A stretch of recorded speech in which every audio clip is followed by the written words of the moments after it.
Alladzi khalaqal laila wan nahara khilfatan liman arada yadzakkara aw arada syukura. Alhamdulillahilladzi anzala ala abdil kitaba wa lam yaj'al lahu 'iwajan qayyima. Alhamdulillahilladzi arsala rasulahu bil huda wa dinil haqqi liyudhhirahu 'alad dini kullihi. Wa kafa billahi syahida wa kafa billahi nasira wa huwal ladzi ba'atsahu mu'alliman wa mubasysyiran wa nadhira wa da'iyan ila Allahi bi'idnihi wa sirajan munira.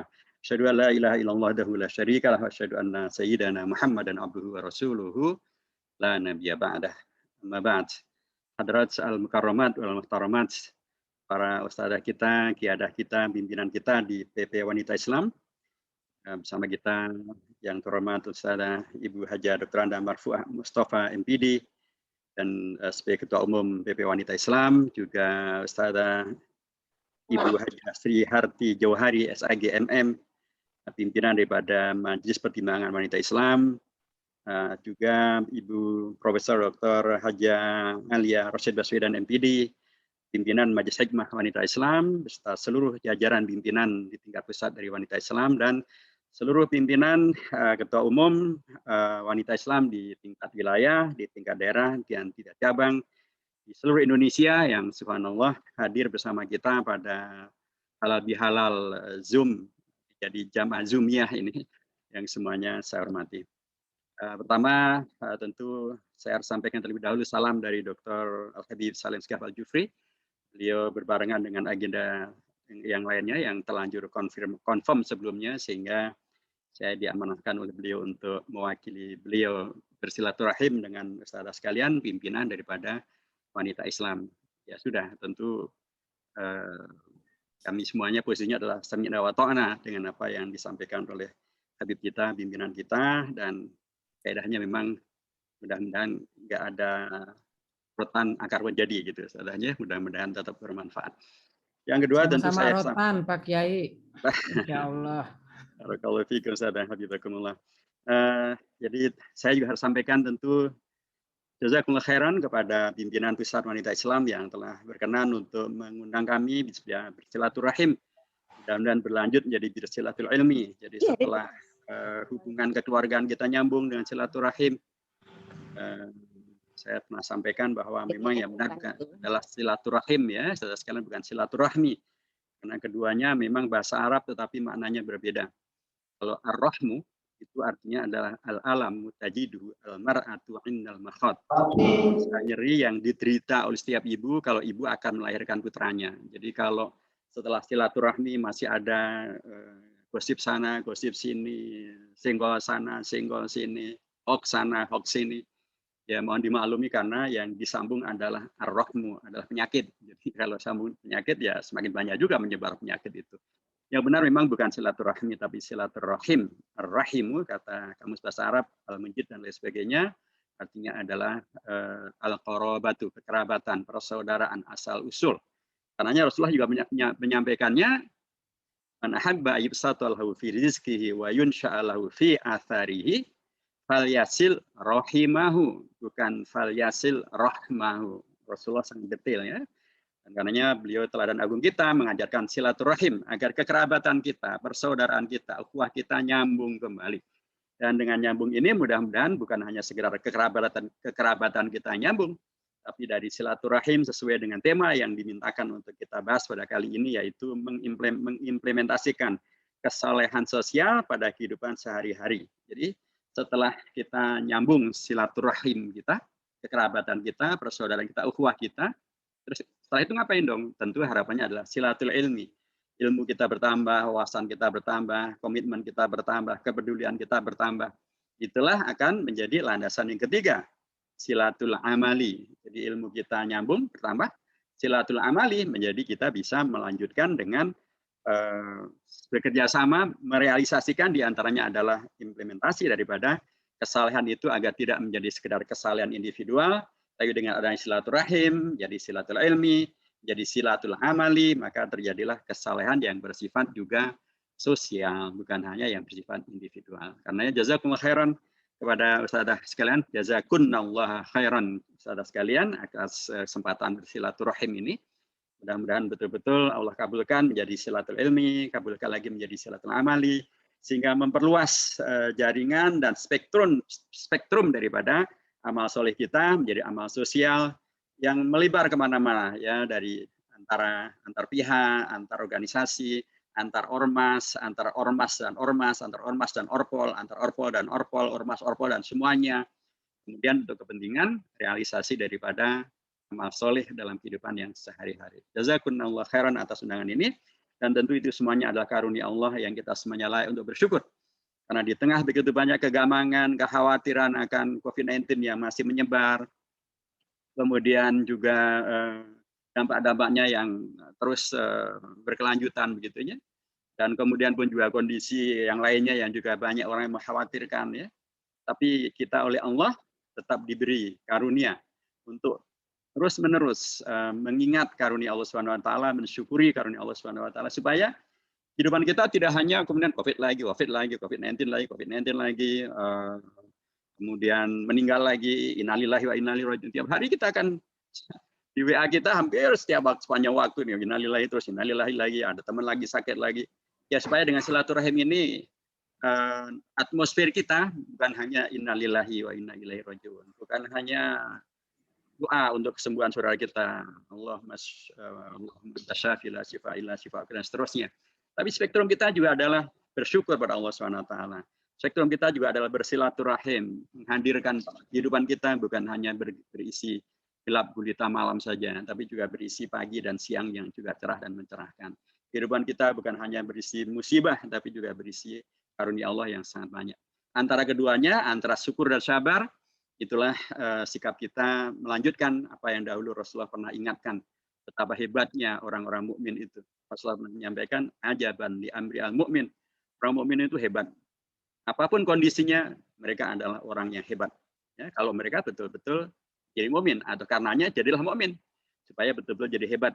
Kalau mukmin ya tentu mukminah, karena dalam ungkapan bahasa Arab, kalau ungkapan itu disampaikan dalam bentuk mudzakkar, maka di dalamnya otomatis termasuk yang mu'annas juga masuk. Ajaban li amril mu'min, juga ajaban li amri al mu'minah gitu ya. Jangan kemudian dikatakan ini Rasulullah kok bias gender banget sih, mukmin mulu, nggak pernah mukminah, nggak juga. Kalau yang bahasa Arabnya baru kelas ibtidaiyah mungkin begitu pemahamannya, tapi kalau yang ngerti bahasa Arabnya cukup bagus gitu ya, akan mengetahui bahwa ungkapan dalam sirah mudzakkar itu kalau disampaikan dalam bentuk umum tanpa ada takyid, maka maknanya adalah juga muannas. Ajaban li amril mu'min juga ajaban li amri al mu'minah. Fa inna amrahu fa inna amraha kullahu kullaha lahu laha khair. Seorang mukmin mukminah itu kondisinya selalu hebat. Apapun kondisinya.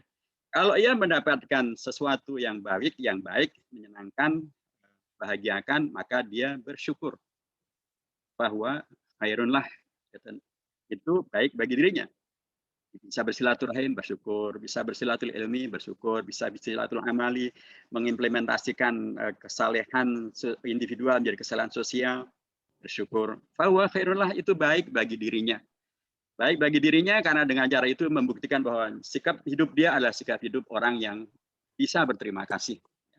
Kita dalam kehidupan kita sehari-hari, kalau kita melihat orang itu pintar berterima kasih, kita sudah melihat bahwa ini orang akhlaknya baik.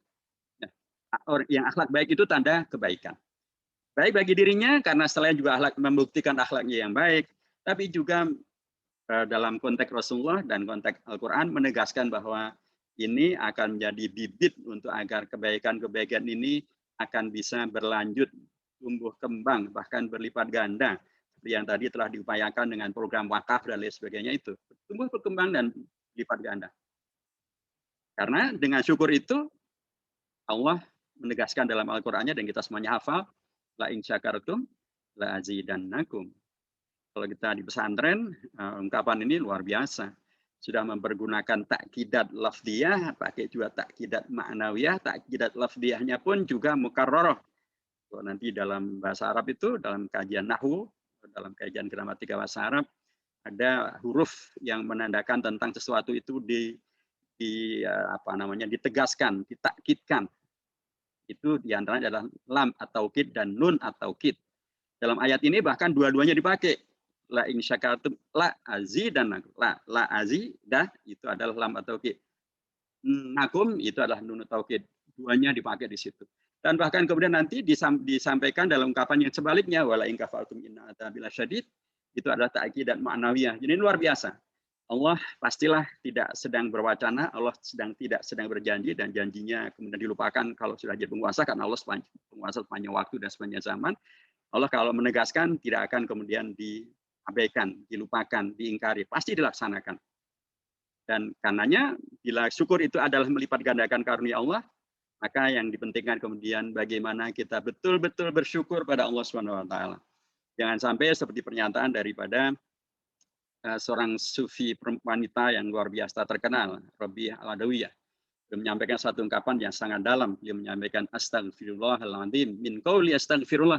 Ya Allah, aku mohon ampun istighfar pada Allah atas ungkapanku yang tadi menyatakan astagfirullah. Kenapa begitu? Karena dalam ungkapan astagfirullahnya ternyata belum ikhlas betul-betul istighfar. Dalam astagfirullahnya cuman hanya di bibir saja, tidak sampai ke hati, tidak sampai ke otak, tidak sampai ke akal budi. Dalam astagfirullahnya hanya dalam tanda kutip rutin saja, tidak didalami maknanya. Apalagi kemudian dilanjutkan dalam perilaku yang nyata sehari-hari menandakan tentang telah terjadi istighfar. Karenanya beliau agar istighfarnya betul-betul istighfar, beliau istighfar atas istighfarnya yang belum sepenuhnya istighfar itu. Demikian juga syukur. Agar kita betul-betul syukur, maka betul-betul terimplementasikan, teruji, terukur dengan bagaimana kegiatan dan perilaku kita sehari-hari sebagai pribadi, sebagai ibu, sebagai di rumah tangga, ya, sebagai pimpinan, ormas maupun orpol, sebagai pimpinan di tingkat apapun, ya, dalam amanah apapun.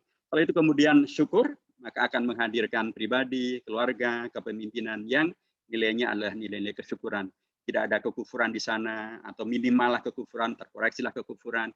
Tidak ada hurur, tidak ada GR, tidak ada takabur, tapi yang ada adalah sikap yang benar menghadirkan etika yang sangat berkeunggulan. Itulah syukur. Dan bila demikian maka ya sudah sepantasnya bila karunia Allah itu berlanjut.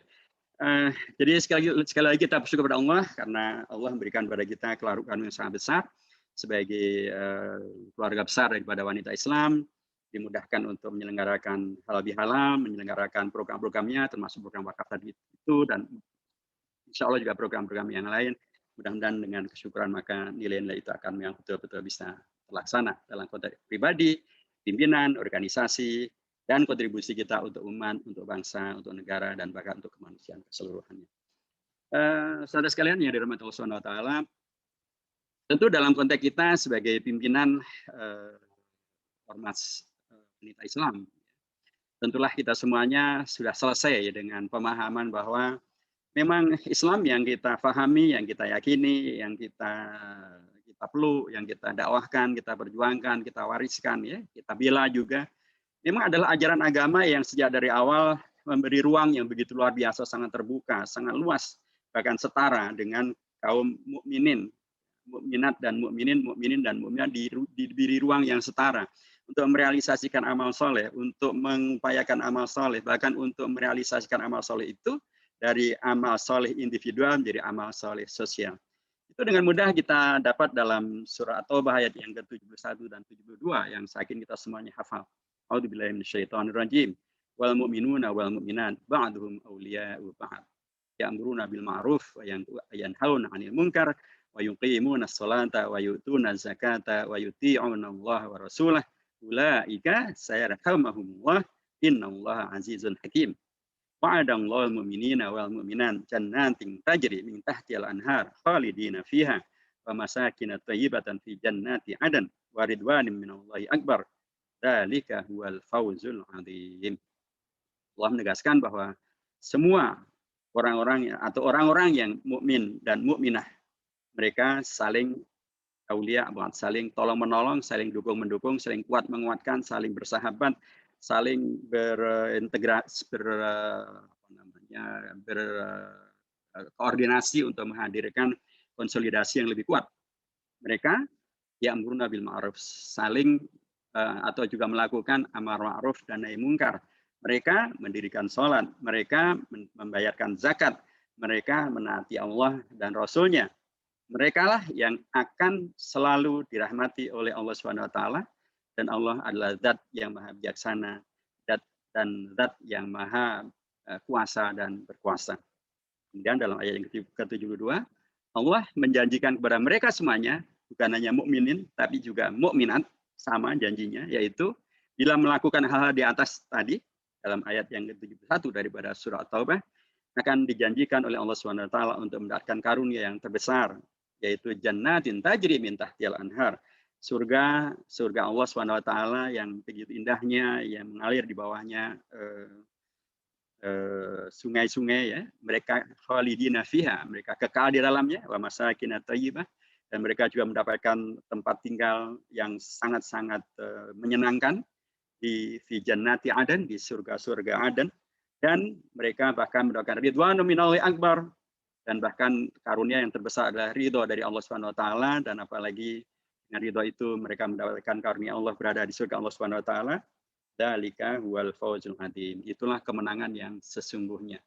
Dan kita di Indonesia mempunyai sebuah tradisi di hal selain daripada halal bihalal, adalah tradisi khas Indonesia ini, tradisi yang juga membuktikan tentang Indonesia ini di dalamnya ada peran serta dan kontribusi dari para ulama, gitu ya, termasuk hadirnya ungkapan dan tradisi halal bihalal.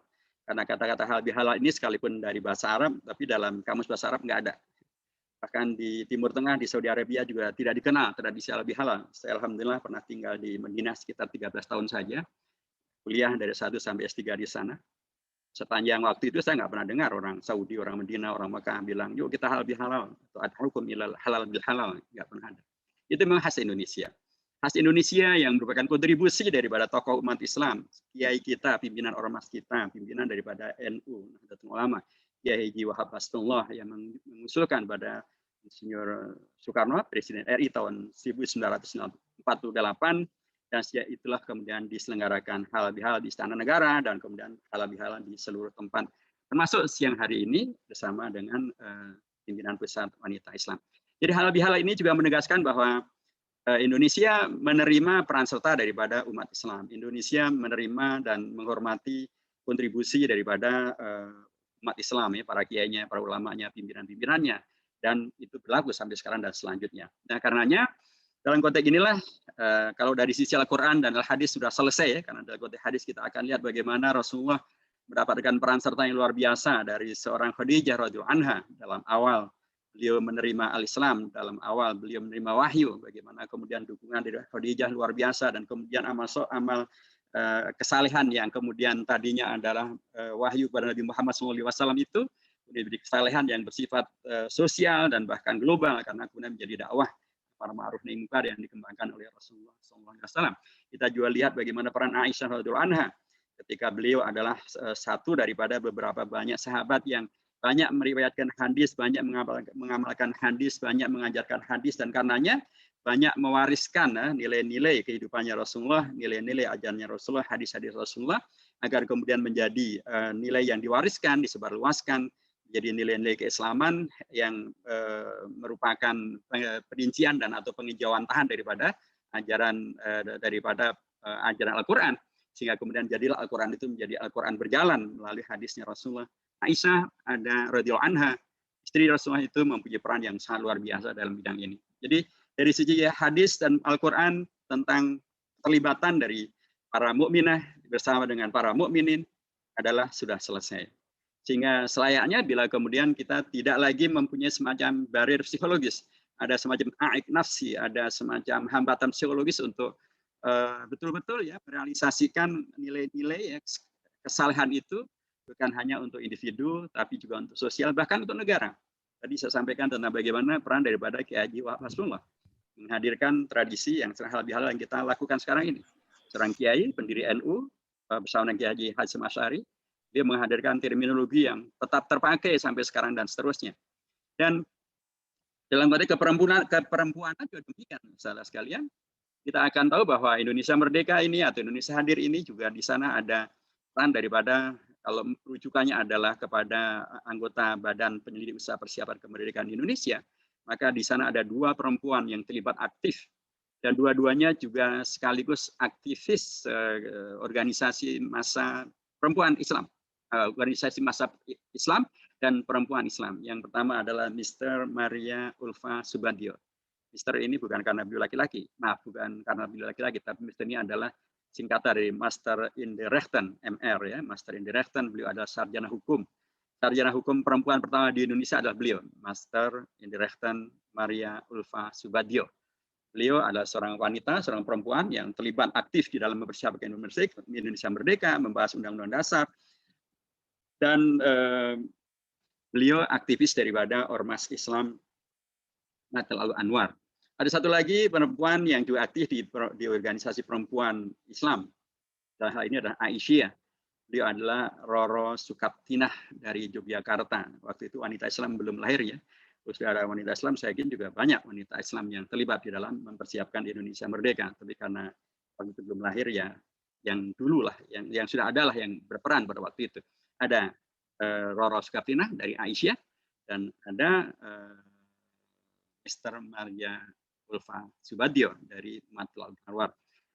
Saya ingin mengatakan bahwa sekali lagi kaum perempuan muslimah kita dalam beragam keormasan yang mereka ikuti, mereka tidak mempunyai barrier apapun, mereka memberikan keteladanan pada kita semuanya untuk terlibat aktif, menghadirkan dari kesolehan pribadi menjadi kesolehan organisasional, kesolehan di organisasi masing-masing, jadi kesolehan pada tingkat nasional ketika mereka terlibat aktif mempersiapkan Indonesia Merdeka. Bahkan pasal-pasal tentang hak asasi manusia itu adalah usulan daripada Mr. Maria Ulfa Subandrio.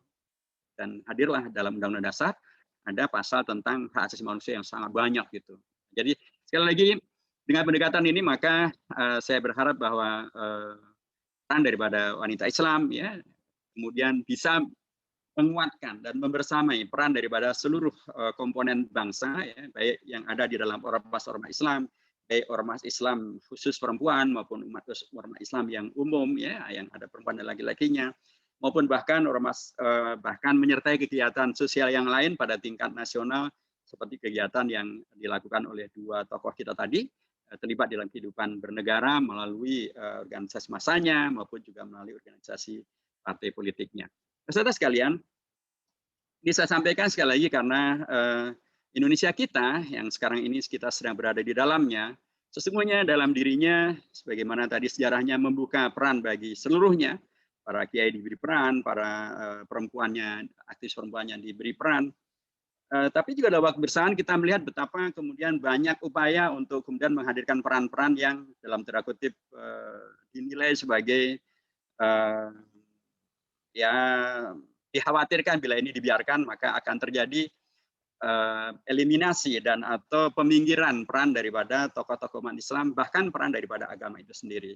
Karena kemarin kita menengarai dan mengkoreksi begitunya, tiba-tiba ada peta jalan pendidikan nasional tahun 2020 hingga tahun 2035, tetapi malah sama sekali tidak menyebut tentang agama. Bagaimana mungkin pendidikan nasional Indonesia abai dan tidak menyebut agama? Padahal jelas sekali dalam Undang-Undang Dasar pasal 31 ayat 3, ayat 5 tegas menyebutkan tentang agama, tegas menyebutkan tentang iman, takwa dan akhlak mulia. Bagaimana mungkin kemudian peta jalan ini hanya menyebut tentang kebudayaan saja? Padahal kebudayaan itu disebutnya di satu rumpun dengan agama, tetapi penyebutannya jauh lebih kecil, lebih sedikit ketimbang penyebutan tentang agama. Ya, alhamdulillah kita koreksi di DPR dan juga kemudian ormas-ormas kita semuanya, NU, Muhammadiyah, MUI dan lain sebagainya mengkoreksi, alhamdulillah ini ditarik. Dan dikatakan ini baru draft. Nah, ini kan naif sekali. Harusnya sejak dari draft ini sudah nggak ada masalah. Nah, kalau sejak di draftnya bermasalah, kalau tidak dikoreksi dan jalan terus, bagaimana anak-anak kita ke depan? Agama dipinggirkan, dihilangkan, malah tidak disebut sama sekali. Kemarin juga ada ditandatangani peraturan pemerintah tentang sistem pendidikan nasional. Lagi-lagi sistem pendidikan nasional ini bertentangan dengan Undang-Undang Dasar, karena lagi-lagi tidak menyebut tentang iman, takwa, dan akhlak mulia. Ya, alhamdulillah setelah kita koreksi, ini juga ditarik. Tapi kan naik. Bahkan kemarin juga dibuat yang namanya Kamus Sejarah Indonesia. Menampilkan dua fase sejarah Indonesia. Fase tahun 50, tahun 1900 sampai 1950 yang disebut sebagai fase untuk pembentukan bangsa. Nanti tahun 51 sampai 98 sampai 2000 sampai era reformasi lah gitu ya, disebut sebagai fase pembangunan bangsa. Nah, pada fase pembentukan bangsa ini banyak sekali tokoh-tokoh umat tidak disebut, padahal mereka sangat berjasa kepada pembentukan bangsa. Kedua tokoh kita tadi disebut secara sumir, tetapi Kiai Haji Hasyim Asy'ari yang mendirikan NU, yang kemudian memfatwakan resolusi jihad, ya, malah tidak disebut sama sekali. Kiai Haji Wahid Hasyim yang anggota BPUPK, yang kemudian anggota PPKI, menyelamatkan Pancasila, tidak disebut sama sekali. Mr. Kiai Haji Mas Mansur, tokoh PP Muhammadiyah, anggota BPUPK, tidak disebut sama sekali. Mr. Syafruddin Prawira Negara yang menyelamatkan Indonesia dengan pemerintahan darurat Republik Indonesia dari Bukit Tinggi, tidak disebut sama sekali. Muhammad Natsir, Buya Muhammad Natsir yang menyelamatkan Indonesia dari RIS, diselamatkan menjadi NKRI. Kalau tidak ada terobosan beliau dengan mosi integral tanggal 3 April tahun 50, kita nggak nyebut lagi yang namanya NKRI harga mati, sudah almarhum. Nggak ada kata-kata NKRI. Karena waktu itu Indonesia sudah diubah menjadi Republik Indonesia Serikat, menjadi RIS. Nah, bagaimana Indonesia menjadi NKRI? Karena terobosan dari Muhammad Natsir, ketua fraksi atau ketua Partai Masyumi pada waktu itu. Dan kemudian selamatlah Indonesia menjadi NKRI. Ini lagi-lagi tidak disebut di dalam kamus tersebut. Tapi yang disebut malah tokoh-tokoh PKI, ada Semaun disebut, ada Alimin disebut, ada Amir Syarifuddin disebut, ada Muso disebut, ada DNID disebut. Padahal ini semuanya adalah tokoh-tokoh PKI yang juga sekaligus memberontak terhadap pemerintahan yang sah di Indonesia tahun 48 maupun nanti tahun 65. Ini tentu sangat bermasalah. Karenanya kami di DPR juga mengkritik keras, dan alhamdulillah juga NU mengkritik, Muhammadiyah mengkritik, semuanya mengkritik. Akhirnya ini juga ditarik.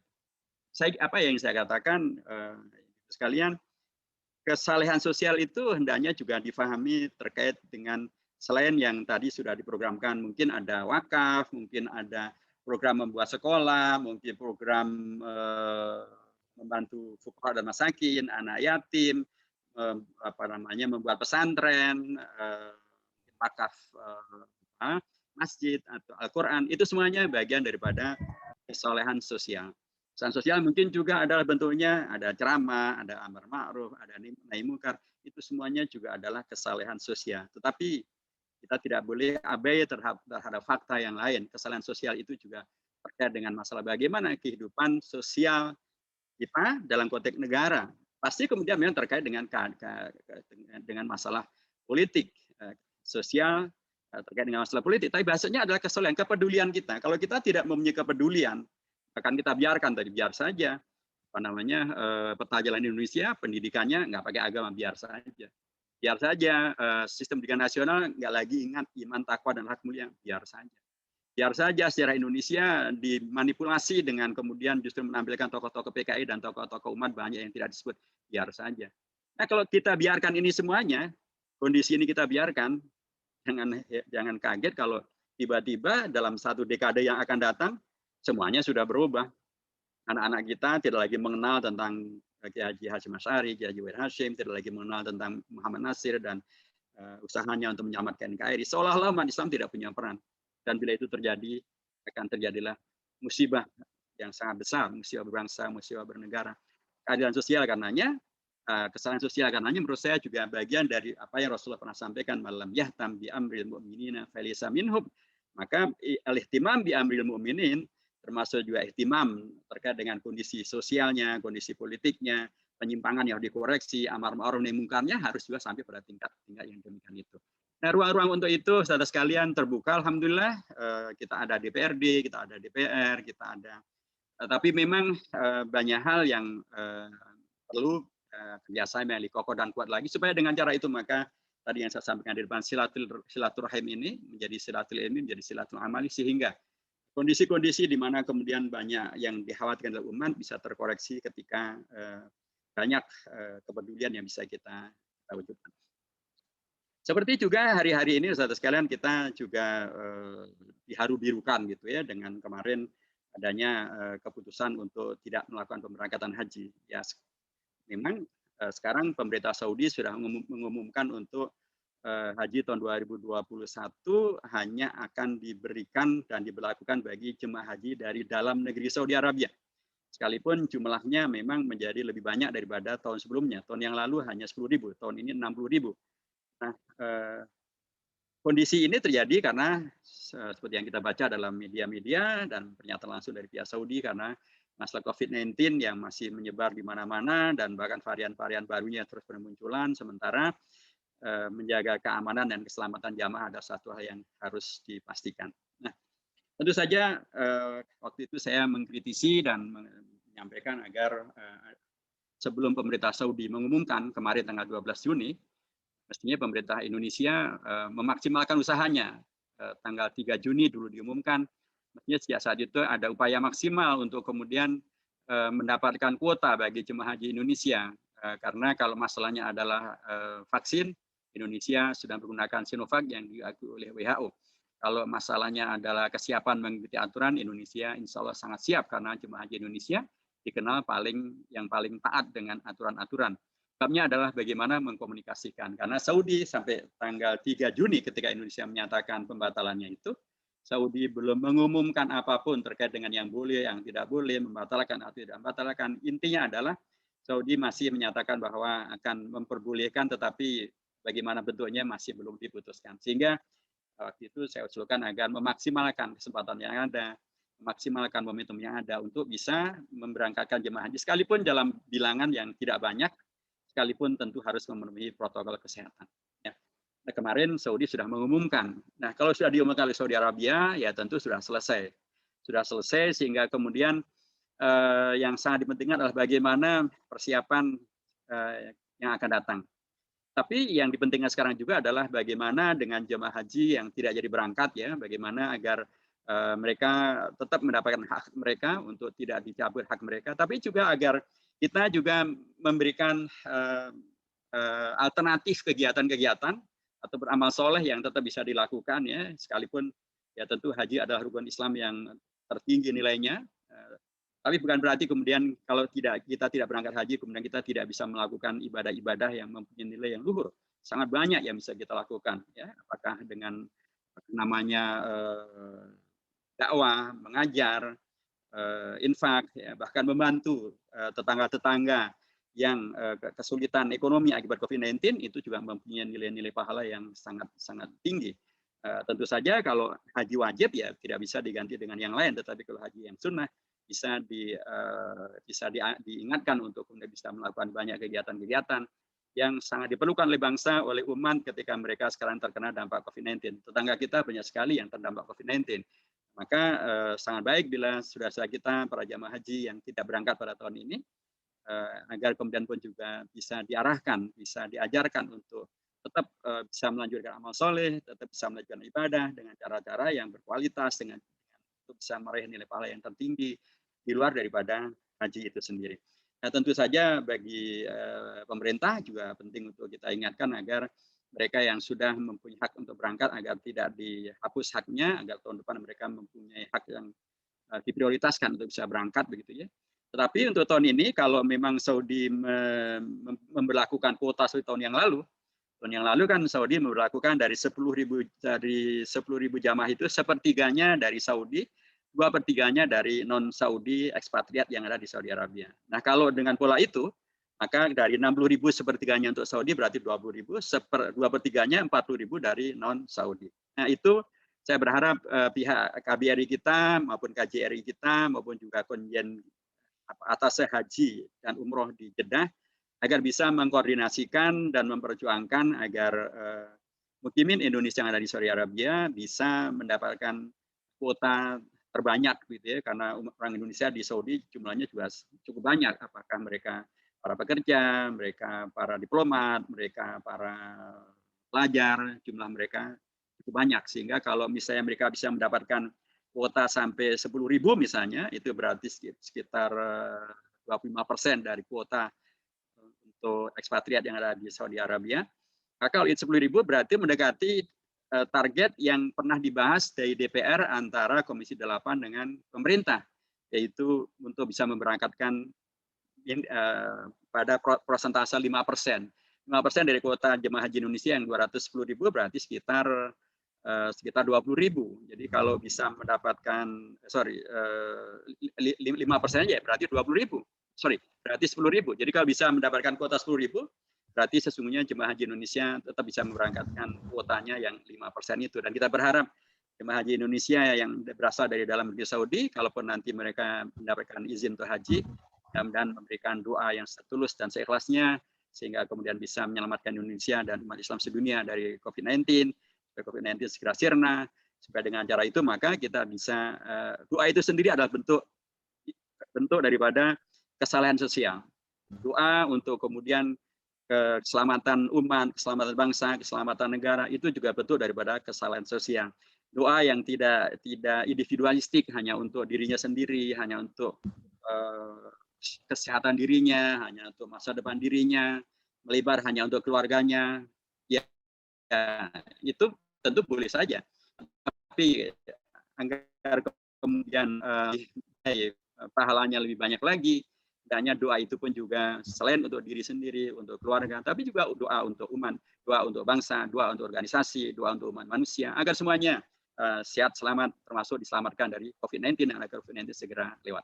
Saudara sekalian, jamaah yang dirahmati Allah Subhanahu wa taala, terakhir yang disampaikan dalam kesempatan yang membahagiakan ini, karenanya wanita Islam ya dengan namanya yang dalam tanda kutip Islam yang pastilah kemudian bisa menghimpun dan sekaligus juga membersamai dan bisa beramal jama'i, bisa merealisasikan karenanya kesalahan sosial bersama dengan seluruh ormas-ormas perempuan yang ada, baik yang Islam yang berafiliasi kepada agama Islam maupun yang lainnya, bahkan dengan organisasi yang lain. Sehingga karenanya menjadi amat sangat dipentingkan menurut saya dalam era yang semacam ini, implementasi daripada kesalahan sosial juga adalah implementasi dari program-program dari PP Wanita Islam untuk kemudian dikembangluaskan, dikerjasamakan selain kepada anggota wanita Islam, ya, selain di struktur wanita Islam, selain daripada jaringan wanita Islam, tapi kemudian pun juga diajak,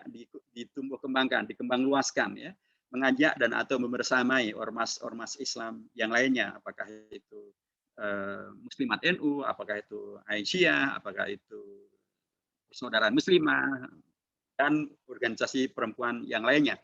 Ataupun bahkan kemudian juga mengajak bekerjasama dengan organisasi Muslim yang laki-laki dalam tanda kutip, apakah itu NU, Muhammadiyah, kemudian IKD maupun juga Persis, DDI dan lain sebagainya. Semuanya agar kemudian sesuai dengan surah At-Taubah ayat yang ke-71 dan 72 tadi, al-mu'minuna wal mu'minat ba'duhum awliya'u ba'd ya'muruna bil ma'ruf wa yanhauna 'anil munkar ila akhir al-ayat. Karena dua ayat tadi, ayat 71 dan 72 daripada surah At-Taubah tadi menegaskan kembali bahwa ungkapannya berbentuk jamak, ungkapannya berbentuk umum.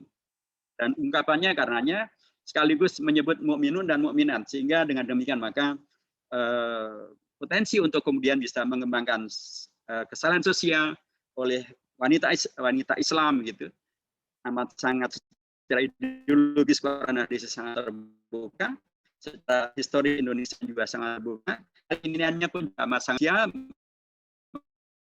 melalui realisasi daripada silaturahim, silatul ilmi, silatul amali di internal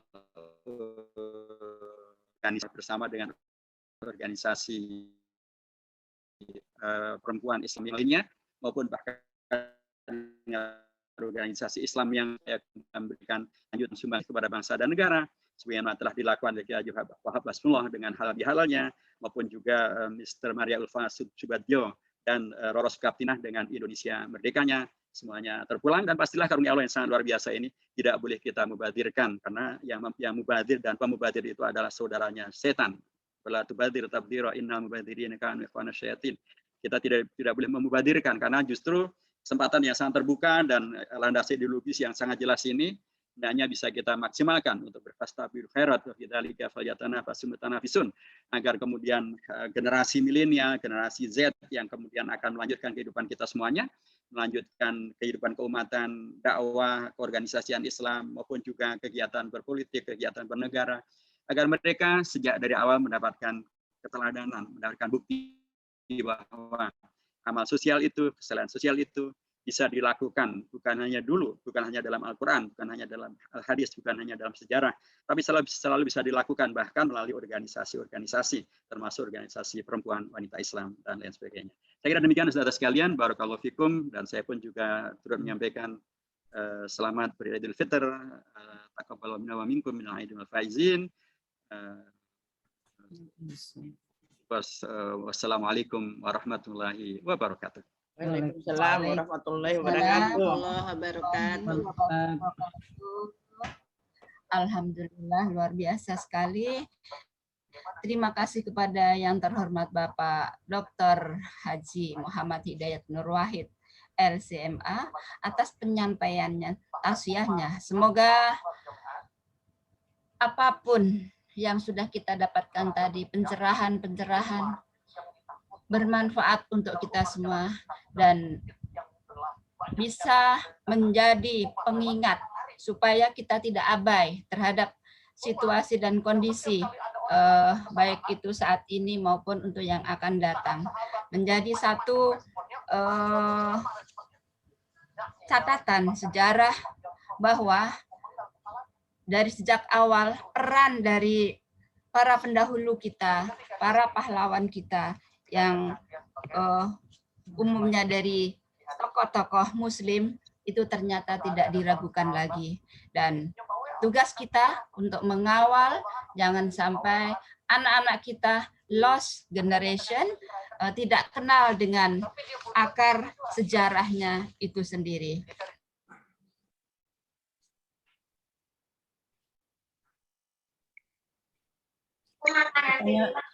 Ada tanya jawab mungkin Mbak Siti, ada yang mau bertanya? Mau live gimana live? Sepertinya Bu Siti Nurnya ini Bu Ipung sinyal. Oh iya. Mungkin Bu Ipung langsung aja. Monggo ibu-ibu yang ada mau bertanya kepada Ustadz kita. Enggak, dulu. Langsung, ya. Satu atau dua orang boleh. Saya boleh Ibu Ketum. Monggo Bu Maryam. Baik, mohon izin mendahului wilayah nggak apa-apa ya Bapak Dr. Hidayat. Enggak, fastabil khairat. Baik, terima kasih. Rasanya tersegarkan kembali perjalanan perjuangan sejarah. Dalam kekinian Bapak Dr. Hidayat, kami rasanya rindu gitu. Kalau tadi dikatakan bahwa yang namanya kesalahan sosial melalui siasah gitu ya. Kan banyak teman-teman kita, saudara-saudara kita yang notabene berbasis pemilih Islam. Apakah di dalam konteks kerjasama, penguatan misi keislaman itu juga terjalin dengan baik sehingga yang muncul ke sana meskipun itu atas nama partai tapi suaranya akan menjadi merdu dan saling menguatkan gitu Bapak Dr. Hidayat. Karena memang kekinian ini kita dibuat risau apalagi dengan Profesor Mansur ya yang menerbitkan buku Api Sejarah itu, dan di sana sangat teliti sekali apalagi beliau sebagai guru besar sejarah. Mohon pencerahannya dan boleh jadi ini menguatkan kita yang ada di lapangan termasuk tadi beberapa hal yang sudah disinggung oleh Dr. Hidayat. Terima kasih Dokter. Baik, jazakallah khair Ustazah, dan diingatkan tentang hal yang sangat penting ya, dan saya sepakat bahwa harusnya memang ada kolaborasi, ada satu paduan ya pada para pemilih yang basisnya adalah umat Islam itu. Mayoritas mutlak Indonesia adalah Muslim ya, tentulah karenanya pemilihnya juga mayoritas mutlaknya juga adalah Muslim. Dan sudah pemilu kan juga sudah berkali-kali ya Ustazahnya. Padahal kan Rasulullah sudah mengingatkan la yudau al-mu'minu fi hujrin wahidin marratain, itu seorang mukmin itu nggak mungkin kejeblos dalam lubang yang sama sampai 2 kali. Tapi ini sudah pemilu sudah berapa kali ini. Kejeblosnya sudah berapa kali ini. Jadi padahal kan juga sepanjang waktu selalu saja ada partai-partai Islam yang berkualitas. Dulu ada Masyumi gitu ya. Kemudian pada era Orde Baru juga ada P3. Kemudian era reformasi ini ada beragam alternatif. Ada PKB, ada PAN, ada P3, ada PKS, ada dan lain sebagainya. Tapi kenapa ya kemudian suara umat itu lagi dan lagi, kemudian diberikannya kepada pihak yang lainnya. Saya kira ini juga penting untuk, ya di satu pihak kalau kita di DPR, seringkali yang terjadi adalah koalisi isu gitu misalnya. Nah, kalau tentang RUU HIP itu misalnya, sekalipun yang vokal menolak adalah PKS gitu ya, nanti akhirnya juga yang lain-lain juga mendukung. Nah, seperti kemarin tentang masalah rencana akan dipajakinya atau akan diberlakukannya pajak untuk sembako gitu ya, itu yang menolak juga kita semuanya menolak gitu ya, PKS juga menolak, P3 juga menolak ya, dan lain sebagainya. Jadi untuk isu-isu kadang-kadang memang terjadi satu kolaborasi, tapi saya berpendapat bahwa memang sebaiknya ya umat ya perlu semakin dicerahkan lah gitu. Saya kira juga disitulah peran daripada ormas-ormas, karena kalau partai itu kan sekalipun ya kalau di kami akan terus ya aktif sepanjang waktu, tapi kan tentu bukan hanya kami sendiri, yang lain-lain juga akan demikian. Maksud saya sewajarnya bila kemudian kegiatan pencerahan umat dari sisi sosial dan juga sisi politik itu juga berlaku sepanjang waktu. Nah, tidak semua partai mempunyai jaringan yang kuat sampai ke daerah-daerah dan atau penerimaan yang kuat sampai ke daerah-daerah.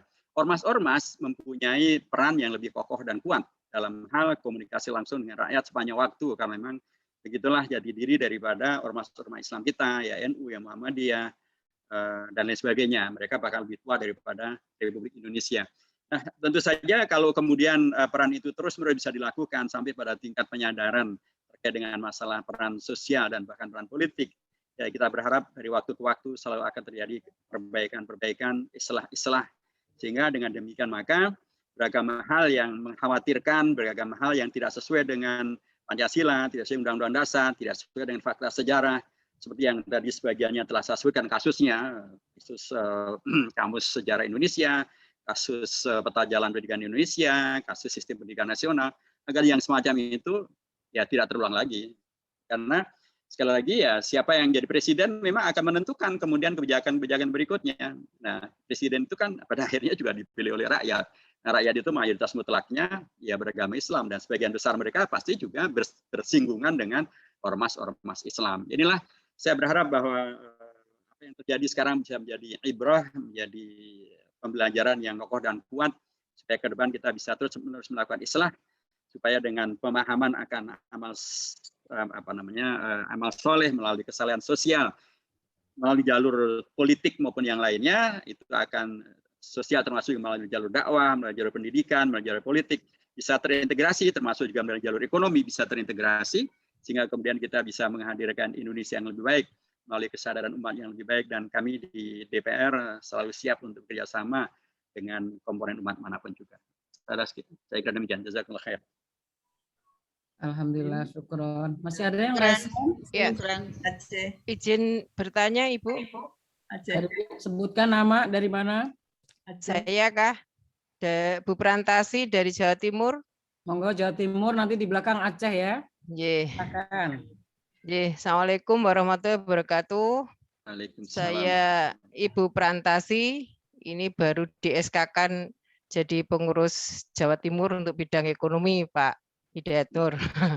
Alhamdulillah, mudah-mudahan nanti bisa sampai 2026, mudah-mudahan bisa sukses begitu ya, khususnya di bidang ekonomi dan khususnya di Jawa Timur.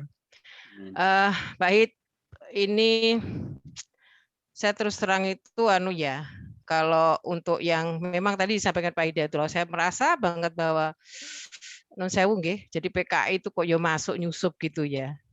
Tapi saya dosen Pak Hid, saya dosen, jadi ya kalau kemarin misalkan ada doktor honoris causa langsung diberikan gitu ya, begitu pada kita mencari dokter yang ngelis setengah mati, belum lagi yang profesor gitu. Kemarin ada, mungkin saya masih bisa ngempet gitu Pak Id ya. Tapi begitu ada yang dana haji itu kok saya ya Pak Id, nggak rela, kalau wong Jawa ngomong seralilo belas aku nek dana haji dipakai untuk whatever lah, infrastruktur apa-apa terserah lah, pokoknya saya nggak rela gitu, walaupun saya sudah haji ya Pak. Tapi monggo lah, itu di DPR kami mohon dibantu betul-betul memang dana haji itu memang hilang atau gimana toh Pak Hid, yang itu sehingga sehingga umat itu tenang gitu. Saya juga mewakili teman-teman juga ya, kasihan mereka udah berapa 2 tahun ini toh nggak bisa berangkat gitu ya, dan penjelasannya selalu aman, apalagi kemarin ada statement silakan diambil tapi setelah itu nggak bisa haji seumur hidup lah, lama gelno toh statement kayak gitu tuh lah bikin kita itu jengkel gitu loh. Ini nun sewu infonya itu bagaimana tuh Pak sebenarnya yang di DPR begitu, kalau memang itu tanda kutip hilang tuh monggo ditelusuri Pak itu dana umat ya, kecuali ada akad-akadnya bahwa boleh dipakai dengan yang nyetor haji yaitu lain lah ya. Itu apa namanya unek-unek saya satu. Yang kedua ini nanti akan saya linkkan insya Allah dengan kegiatan di Wanita Islam ini. Selama ini saya ngurusi ini Pak Hid, disabilitas yang non sewu barangkali termarginar ya. Ini kan kalau saya lihat di kementerian apapun enggak ada itu dana untuk disabilitas itu enggak ada, tapi hanya di apa ya istilahnya kalau ada di pepet-pepet no gitu ya. Saya itu lagi ngurusi disabilitas, kami bagi 3 program. Yang program ketiga yang saya urus ini, yang ketiga ini adalah disabilitas fisik Pak Hid. Ini mereka yang memang sudah berumah tangga, tapi dia adalah kondisinya fisik ya, yang fisik dan dia berwirausaha. Ini akan kami openi lah paling enggak biar apalagi kondisi COVID ini aduh kasihan banget lah. Sudah kondisinya seperti itu, bukan mereka minta dikasihani enggak, tapi mereka akan bisa melakukan yang memang mereka bisa. Non sewu kadang tangannya, kadang kakinya dan sebagainya. Ini program yang ketiga. Yang kedua itu disabilitas fisik juga masih yang mereka sudah lulus SMA atau S1 tapi masih cari kerja, belum menikah. Nah, ini juga kami urus dengan Sidoarjo, saya di Sidoarjo Pak Id, juga dengan USAID itu akan kita coba perusahaan kalau bisa maulah terima itu 1 atau 2 gitu ya. Itu kan enggak gampang. Pemerintah harus masuk di kebijakan itu untuk mereka yang memang mampu ya, memang mampu disabilitas fisik. Yang ke-1 ini adalah para disabilitas fisik yang mereka masih ikut orang tua. Jadi masih sekolah dan sebagainya. Ini yang kami apa namanya tujuan kami juga tidak hanya anaknya tapi orang tua Pak Hid. Karena nun sewu banget tidak semua orang tua mau nerima anaknya yang disabilitas fisik ya Pak Hid. Jadi ini saya lagi care ke situ, eman ya hati nurani aja lah. Enggak ada yang ngopeni itu ya.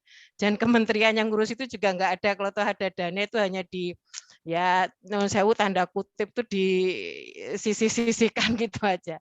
Itu yang saya sampaikan Baik, monggo kalau mungkin ada khususnya dana haji dan sebagainya itu. Terima kasih.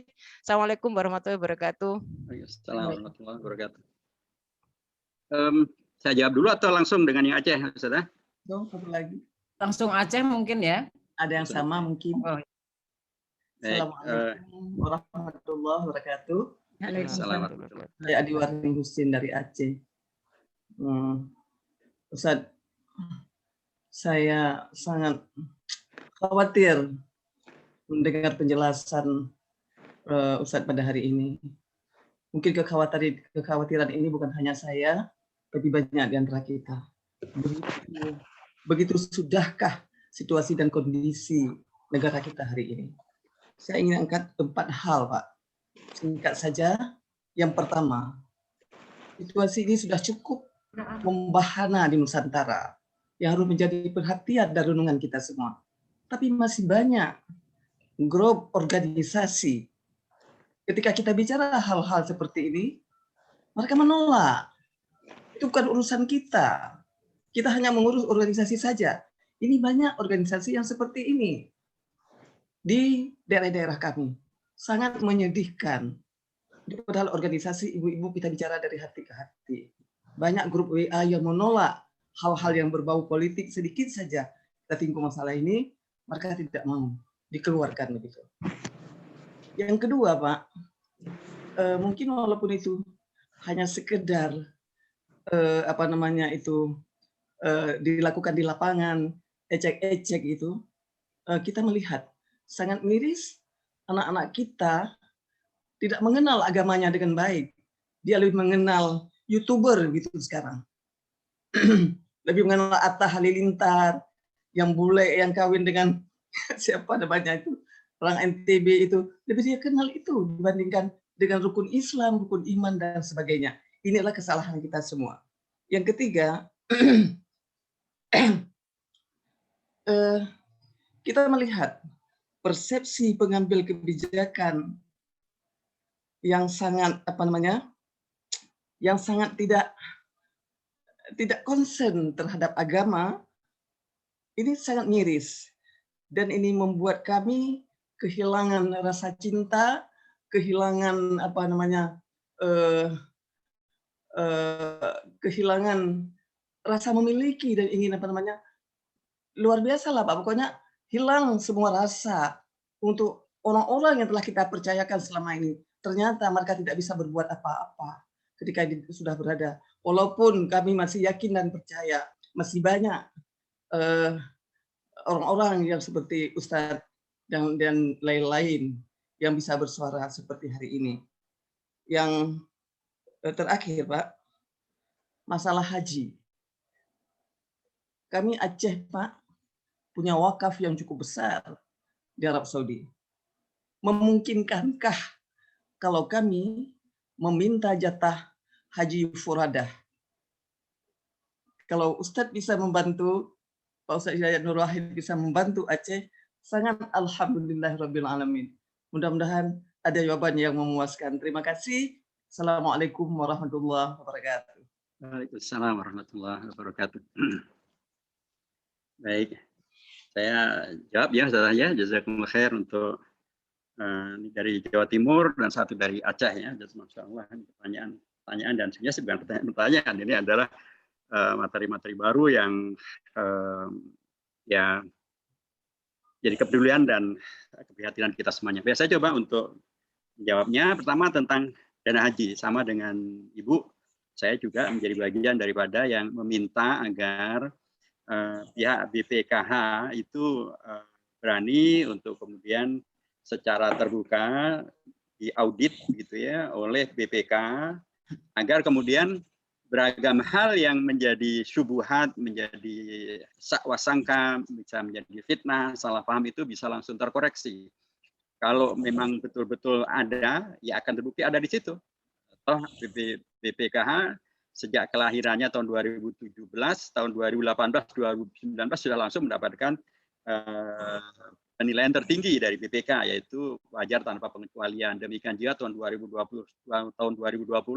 kabarnya juga demikian. Nah, kalau memang demikian, menurut saya sih agar kemudian hilanglah salah sangka, fitnah, salah paham, dalam tanda kutip tanya begitu ya dari umat, ya dibuktikan saja. Kalau perlu bahkan BPKH menantang BPK, silahkan audit sekarang juga, kami siap begitu. Yang kami berkali-kali kami sampaikan Ibu, karena sekali lagi di satu pihak kami memang tidak mendapatkan fakta bahwa dana haji itu dipergunakan untuk infrastruktur. Kami tidak punya fakta itu, gitu ya. Yang lain juga kami juga melihat bahwa tidak benar yang dikatakan bahwa dana haji sudah habis. Enggak benar. Kalau itu pasti tidak benar, karena secara perundang-undangan diwajibkan untuk ada dana liquid yang minimal 3 kali daripada dana yang diperlukan untuk haji pada setiap tahun. Kalau setiap tahun hajinya diperlukan sekitar antara 12 sampai 15 triliun, maka dana liquid yang siap dipakai itu ada 3 kali lipat dari itu memang harus ada, dan memang kalau itu memang jelas sangat ada. Jadi daripada kemudian semuanya terjebak pada salah paham, dan apalagi memang kan banyak orang yang mempertanyakan, ya jangankan dana BPKH, dana APBN saja menjadi korupsi, kemarin Bansos saja dikorupsi, apalagi ini. Nah, daripada kemudian berkepanjangan dengan polemik, sudah, BPKH kualifikasinya bagus, antang saja BPK. Silakan audit, saya siap, dan biarlah semuanya. Jadi tidak bisa berangkatnya jamaah haji bukan karena dana haji yang tidak ada, atau bukan karena dana haji yang dipakai untuk infrastruktur. Kalau itu saya pastikan bukan karena itu. Tapi memang karena ada faktor yang lain, yaitu yang sudah kita dengar secara langsung dari pengumuman dari pihak Saudi Arabia, karena memang COVID-19 yang masih menyebar di seluruh dunia ini, dan bahkan varian-varian baru yang terus menyebar.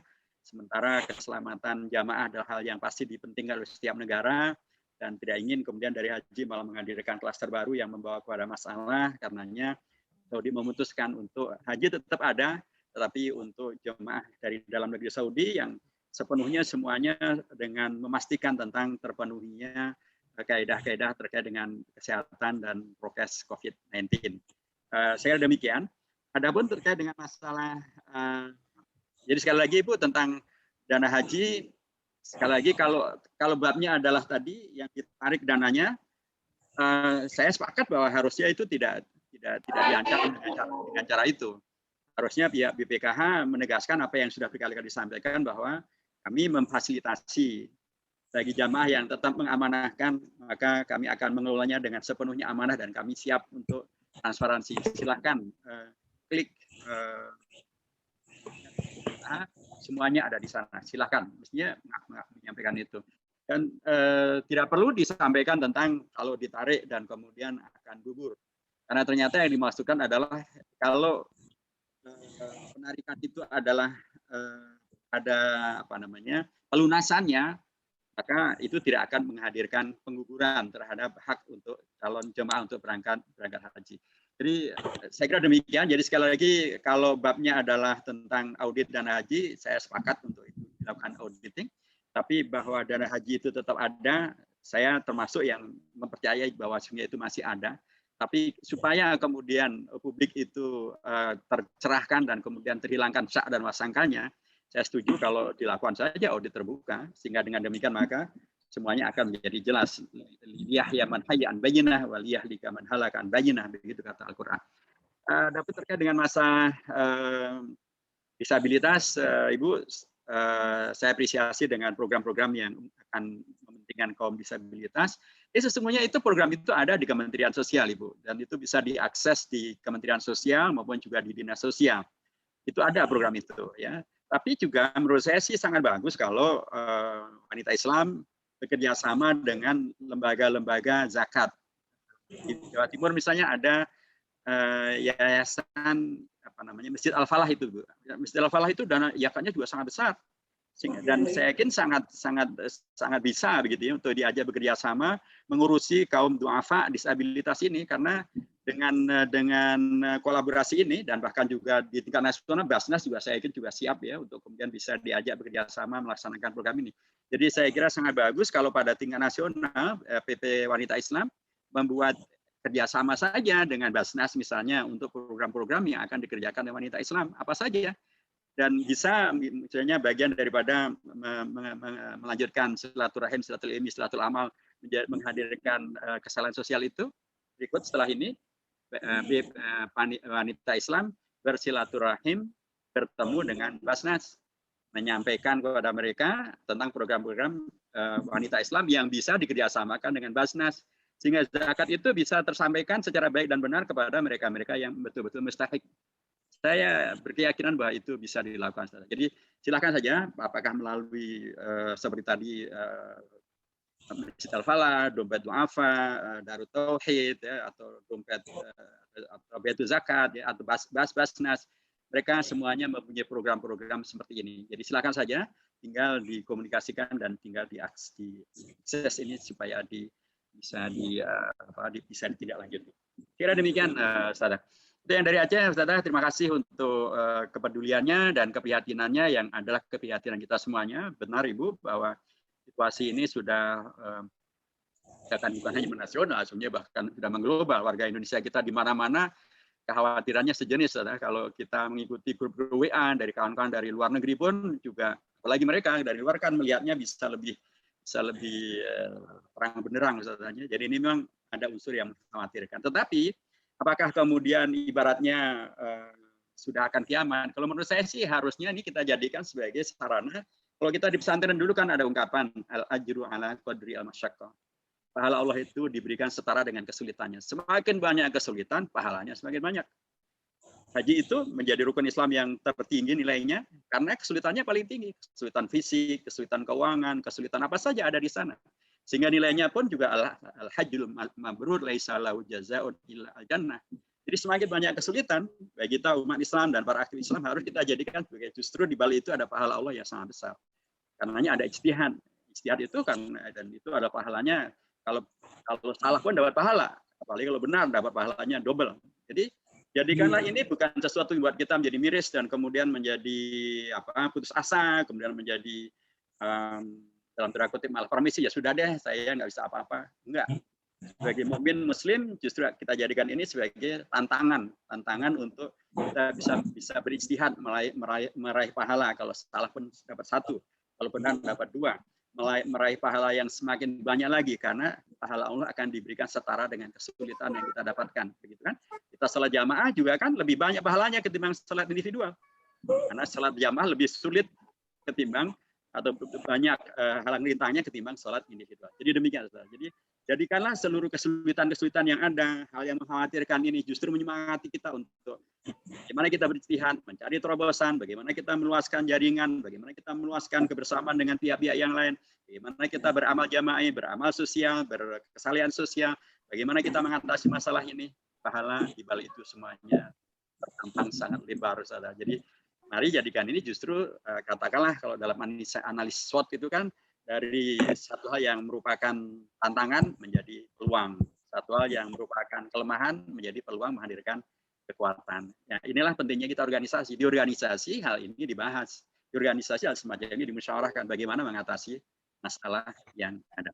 Dan ya kalaupun ada yang menolak, ya begitulah kehidupan, misalnya. Ada yang menolak, ya begitu kehidupan, supaya kita bisa menghadirkan solusi, kita bisa mencari cara yang lebih bijak bagaimana nih mengatasi masalah. Ya, jangan kan kita, Rasulullah pun juga kesulitannya sangat banyak, gitu kan. Kalau kita sudah di surga, saat itulah nggak ada kesulitan. Kalau kita sudah masuk surga, nggak ada yang menentang, nggak ada yang mempermasalahkan, nggak ada. Itu nanti kalau sudah di surga. Kalau kita di dunia, jadikanlah seluruh halang rintang itu sebagai cara Allah untuk menyediakan pahala yang lebih banyak lagi dengan istihad maupun juga dengan usaha yang lebih cerdas dan lebih tuntas lagi.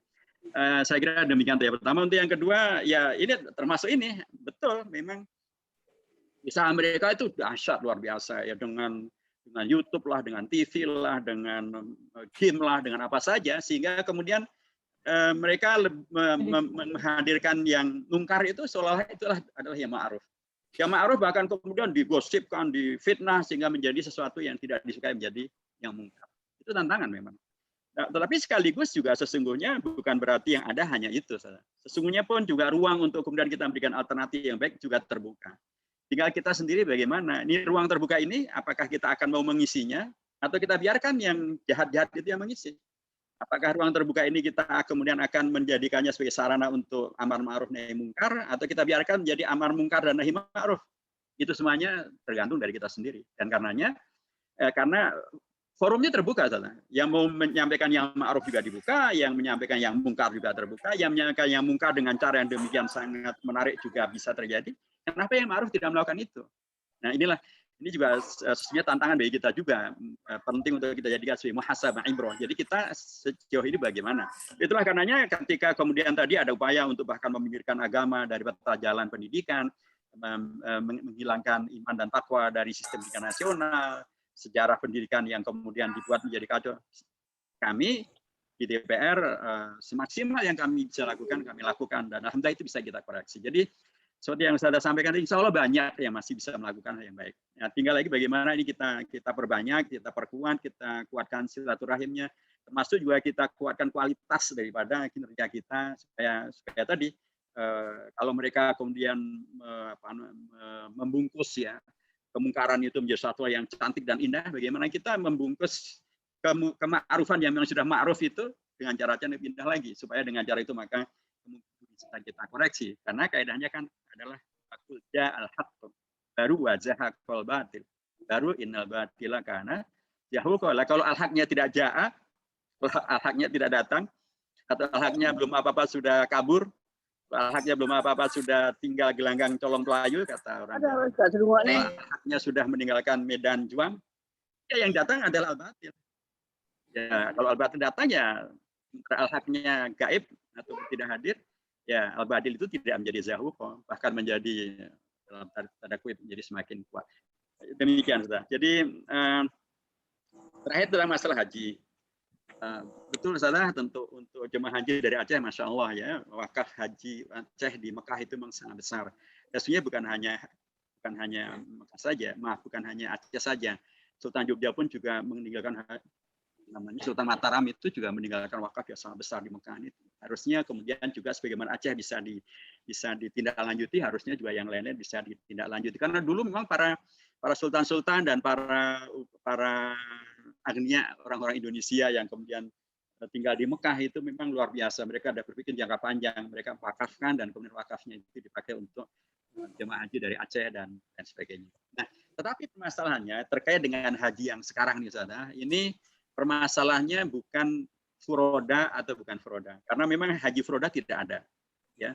Untuk kasus yang sekarang ini, saudara, untuk kasus yang sekarang ini, furoda itu kan diberikannya pada era yang normal, atau 2 tahun yang lalu begitu ya, masih diberikan furoda itu kepada mereka-mereka yang bukan menjadi bagian daripada kuota haji Indonesia, tapi visanya diberikan oleh pihak Saudi Arabia karena beragam kualifikasi, mungkin karena faktor haji khusus gitu ya, sehingga kemudian furoda. Mungkin karena faktor mereka pekerja, furoda. Mungkin karena diplomasi, furoda. Mungkin karena mujamalah, artinya courtesy dari Saudi Arabia diberikan kepada Indonesia, furoda. Tapi yang sekarang ini, saudara, sebagaimana tahun yang lalu, Saudi tidak memberikan visa kepada seluruh jemaah calon haji dari seluruh dunia. Bukan Indonesia saja, seluruhnya. Ya, Indonesia, ya Malaysia, ya semuanya. Yang ada hanyalah jamaah haji untuk orang-orang yang sudah ada di Saudi Arabia. Jadi tidak akan ada visa untuk haji. Bahkan saya juga sesungguhnya diundang untuk seminar haji nanti. Saya diundang oleh Kementerian Haji Saudi untuk menjadi narasumber dalam seminar haji pada saat musim haji. Saya sudah kirimkan makalah dan lain sebagainya, dan mereka menyambut baik makalah saya. Tapi ya tidak bisa berangkat karena tidak ada visa untuk dari luar Saudi Arabia. Karena kalau untuk musim haji, itu visanya bukan visa kerja, visanya bukan visa ziarah. Dengan ada 11 negara yang diizinkan masuk ke Saudi. Itu masuk bukan untuk haji, itu masuk untuk kerja atau untuk turisme. Dan mereka tidak bisa masuk ke Mekah atau Madinah pada waktu musim haji. Karena pada waktu musim haji visanya hanya satu, yaitu visa haji. Nah, visa haji ini nggak keluar sekarang. Jadi tidak mungkin mengusahakan furoda. Ya, karena memang visanya nggak ada. Jadi kalaupun nanti berangkat katakanlah setelah musim haji untuk umroh, ya itu lain lagi ceritanya, saudara. Jadi itulah kondisinya. Jadi per hari ini sesuai dengan pengumuman kemarin yang disampaikan oleh Saudi sedemikian rupa. Saya tidak tahu apakah perkiraan saya sih sulit untuk ada perubahan, saudara, karena waktu juga sudah semakin mepet. Sementara kan fakta tentang COVID-19 kan memang tidak semakin mudah. Di Jakarta juga semakin banyak yang kena korban, Bandung juga begitu, Kudus juga demikian. Saya berharap Aceh selamat semuanya begitu ya, dan tempat-tempat yang lain juga selamat. Tapi secara umum memang masih semacam ini. Jadi demikian, saudara, saya mohon maaf tidak bisa mengusahakan karena memang karena memang Saudi tidak mengeluarkan visa furoda. Kecuali kalau Saudi mengatakan kami mengeluarkan visa furoda, ya. Tapi itu saya saja tidak jadi berangkat haji, padahal saya diundang khusus, saudara. Saya diundang untuk seminar. Tapi ya tidak bisa dilaksanakan karena tidak ada visa atau haji hanya untuk orang Saudi dari dalam negeri Saudi. Mudah-mudahan apapun kondisinya bisa kita sikapi dengan cara yang lebih bijak lagi sehingga tahun depan haji bisa diselenggarakan ketika sekali lagi masa COVID-19 ini memang betul-betul bisa diatasi secara lebih masif lagi. Demikian saja, barakallahu fikum. Terima kasih Ustaz. Alhamdulillah. Ustadz Hidayat, mungkin kita kasih kesempatan 3 orang lagi ya. Sampai zuhur ini kayaknya ini banyak unek-unek yang ibu-ibu ingin sampaikan. Saya persilakan Bu Aliki, ya Bu Alia, terus Bu Kiki Jabar, kemudian Bu Eli Jogja. Monggo, tafadhol langsung aja. Mohon tidak mengulang yang sudah ditanyakan. Terima kasih. Monggo Bu Alia. Assalamualaikum warahmatullahi wabarakatuh. Waalaikumsalam warahmatullahi wabarakatuh. Singkat saja, Pak Nurwahid, saya ingin bertanya mengenai apa yang sedang hangat hari-hari ini adalah pemberian gelar profesor kepada Ibu Mega. Ini ada kaitannya soalnya dengan apa yang menjadi concern dari wanita Islam. Wanita Islam itu sangat concern terhadap pendidikan. Beberapa waktu yang lalu, bahkan tanggal 20, Dirjen Pendidikan itu mengatakan bahwa itu tidak bisa tanggal 20 itu. Tetapi tanggal 21-nya, menterinya itu mengatakan bisa. Dan sebelumnya ada kegiatan-kegiatan tertentu yang mengarah kepada akan adanya ini. Saya takut bahwa ini itu mempunyai konsekuensi yang sangat futuristik dan sangat mendalam yang terkait juga dengan pendidikan, terutama pendidikan agama, pendidikan Pancasila, yang sekarang barangkali beliau itu sebagai tim apalah namanya pembina atau pengarah Pancasila, pengkajian Pancasila. Apakah itu nantinya akan ada konsekuensi terhadap itu? Apakah yang saya ingin tanyakan, apakah Bapak sebagai anggota DPR dan sebagai ketua barangkali salah satu akan membahas mengenai hal ini atau akan mendiskusikan atau akan mempersoalkan? Saya kira karena ini konsekuensinya cukup banyak dan cukup mendasar, terutama dalam pendidikan yang ada kaitannya dengan wanita Islam. Terima kasih banyak. Assalamualaikum warahmatullahi wabarakatuh. Waalaikumsalam warahmatullahi wabarakatuh. Tafadhol selanjutnya biar hemat waktunya Bu Kiki, monggo Bu Kiki. Mangga orang Jawa Barat mah. Bu Kiki. Atur nuhun Ibu Marpuah. Bismillahirrahmanirrahim. Assalamualaikum warahmatullahi wabarakatuh. Terima kasih paparan jadi Bapak Dr. Hidayat.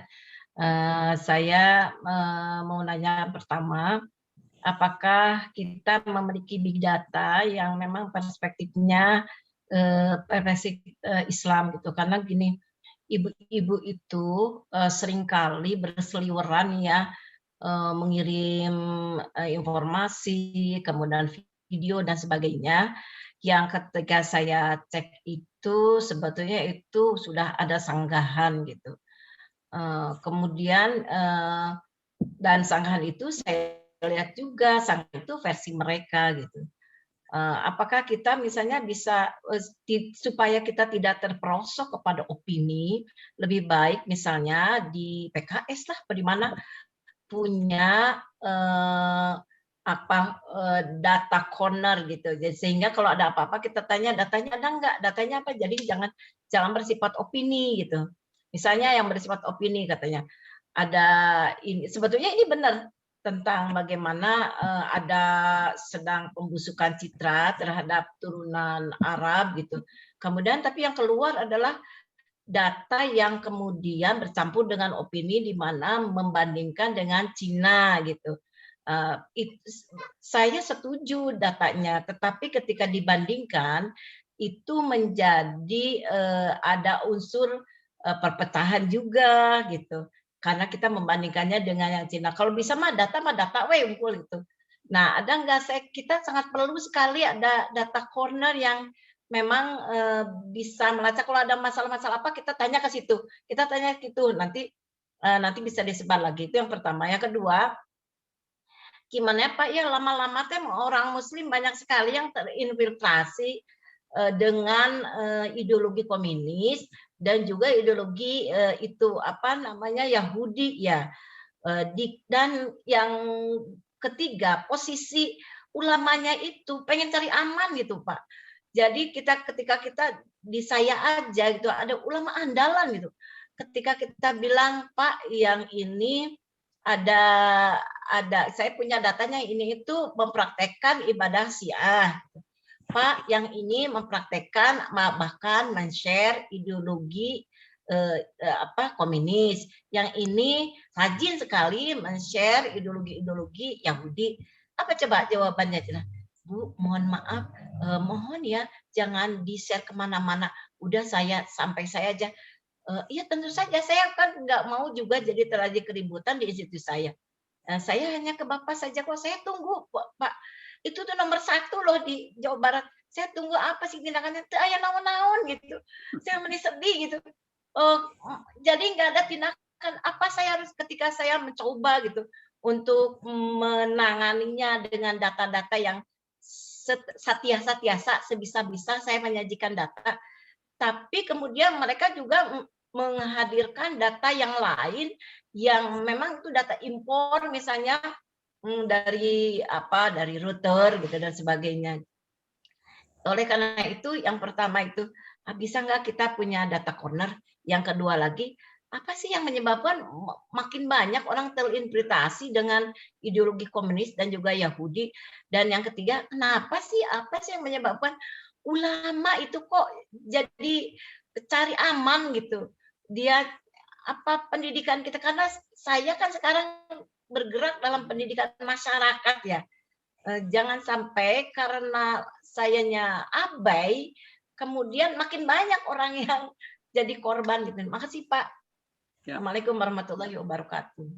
Assalamualaikum warahmatullahi wabarakatuh. Tuh, mangga Ibu Elis masih ada satu lagi. Iya, kok nggak bisa masuk ya? Kok masih ini? Bu Elis? Iya, tapi kok nggak bisa ya? Udah Bu, ada suaranya. Masuk, suaranya udah ada. Udah ada Bu suaranya, monggo. Tos ayah suaranya. Suaranya ada? Sudah Bu Elis, mungkin wajahnya Ibu, yang belum keluar lanjut. ya. Nggak apa-apa deh, yang penting suaranya ada. Oke, baik. Ya, Assalamualaikum warahmatullahi wabarakatuh. Terima kasih kesempatan yang diberikan kepada saya. Dalam hal ini saya ingin menanyakan masalah dana dari wakaf kita itu. Kebetulan alhamdulillah saya domisili itu di Tangerang. Cuman sekarang saya sedang di Jogja.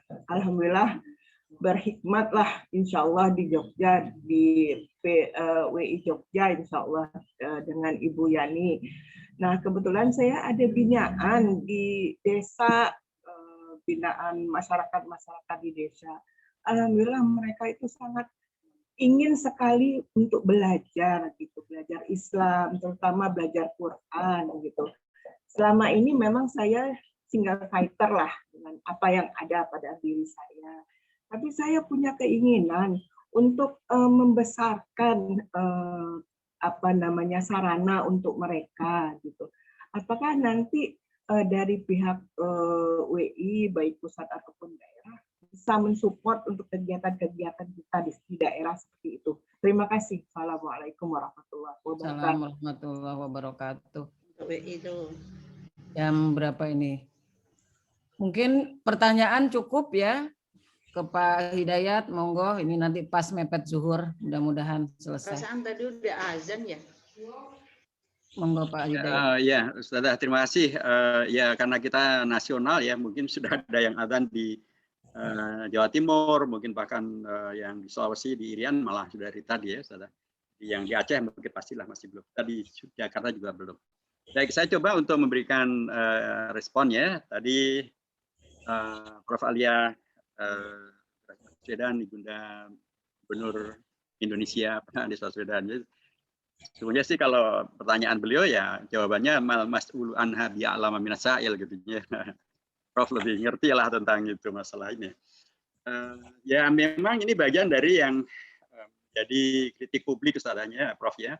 Karena memang mestinya kan kampus itu menjadi bagian daripada yang berada di garda terdepan ya untuk menjaga integritas, menjaga independensi, menjaga kualitas, termasuk juga ketaatan kepada aturan dan peraturan perundangan yang ada, mestinya demikian. Tetapi ya tadilah dirjennya menyatakan apa, kemudian menterinya menyatakan apa, dan kemudian terjadilah apa yang sudah terjadi.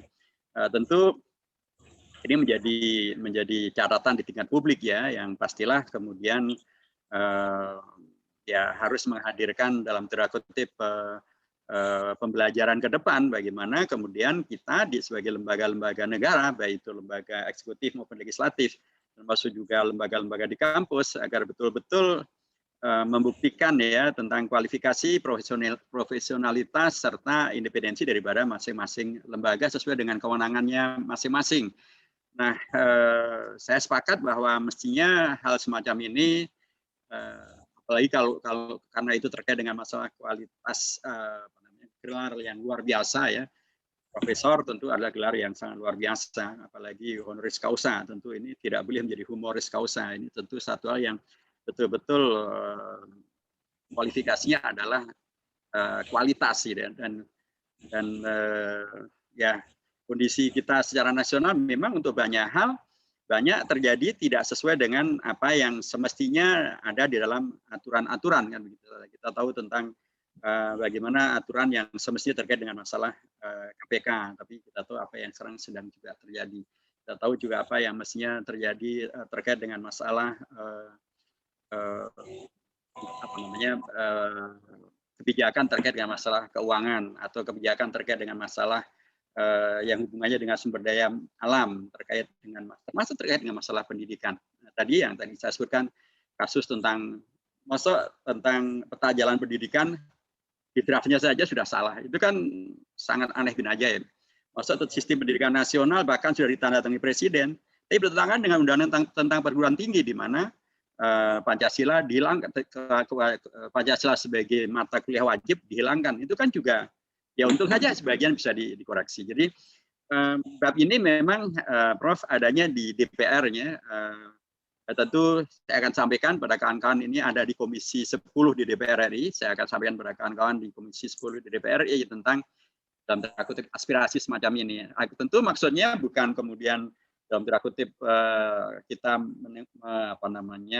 terpaku kepada yang kemarin ya, tapi agar ke depan itu betul-betul kampus betul-betul bermartabat, terhormat, independen, dan tidak tunduk kepada kepentingan-kepentingan di luar daripada kampus itu sendiri. Saya kira kita arahnya ke depan.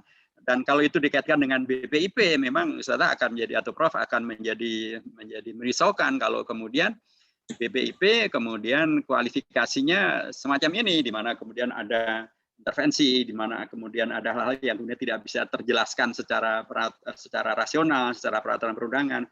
BPIP harusnya menjadi pihak yang betul-betul netral, betul-betul berkualitas, betul-betul menghadirkan solusi. Dan itu juga yang menjadi kritik kami kepada BPIP, karena banyak masalah mendasar BPIP tidak hadir. Tadi misalnya ketika kita semuanya mengkritik hilangnya pendidikan, kewajiban pendidikan Pancasila di sistem pendidikan nasional, BPIP nggak pernah cerita, nggak pernah ngomong.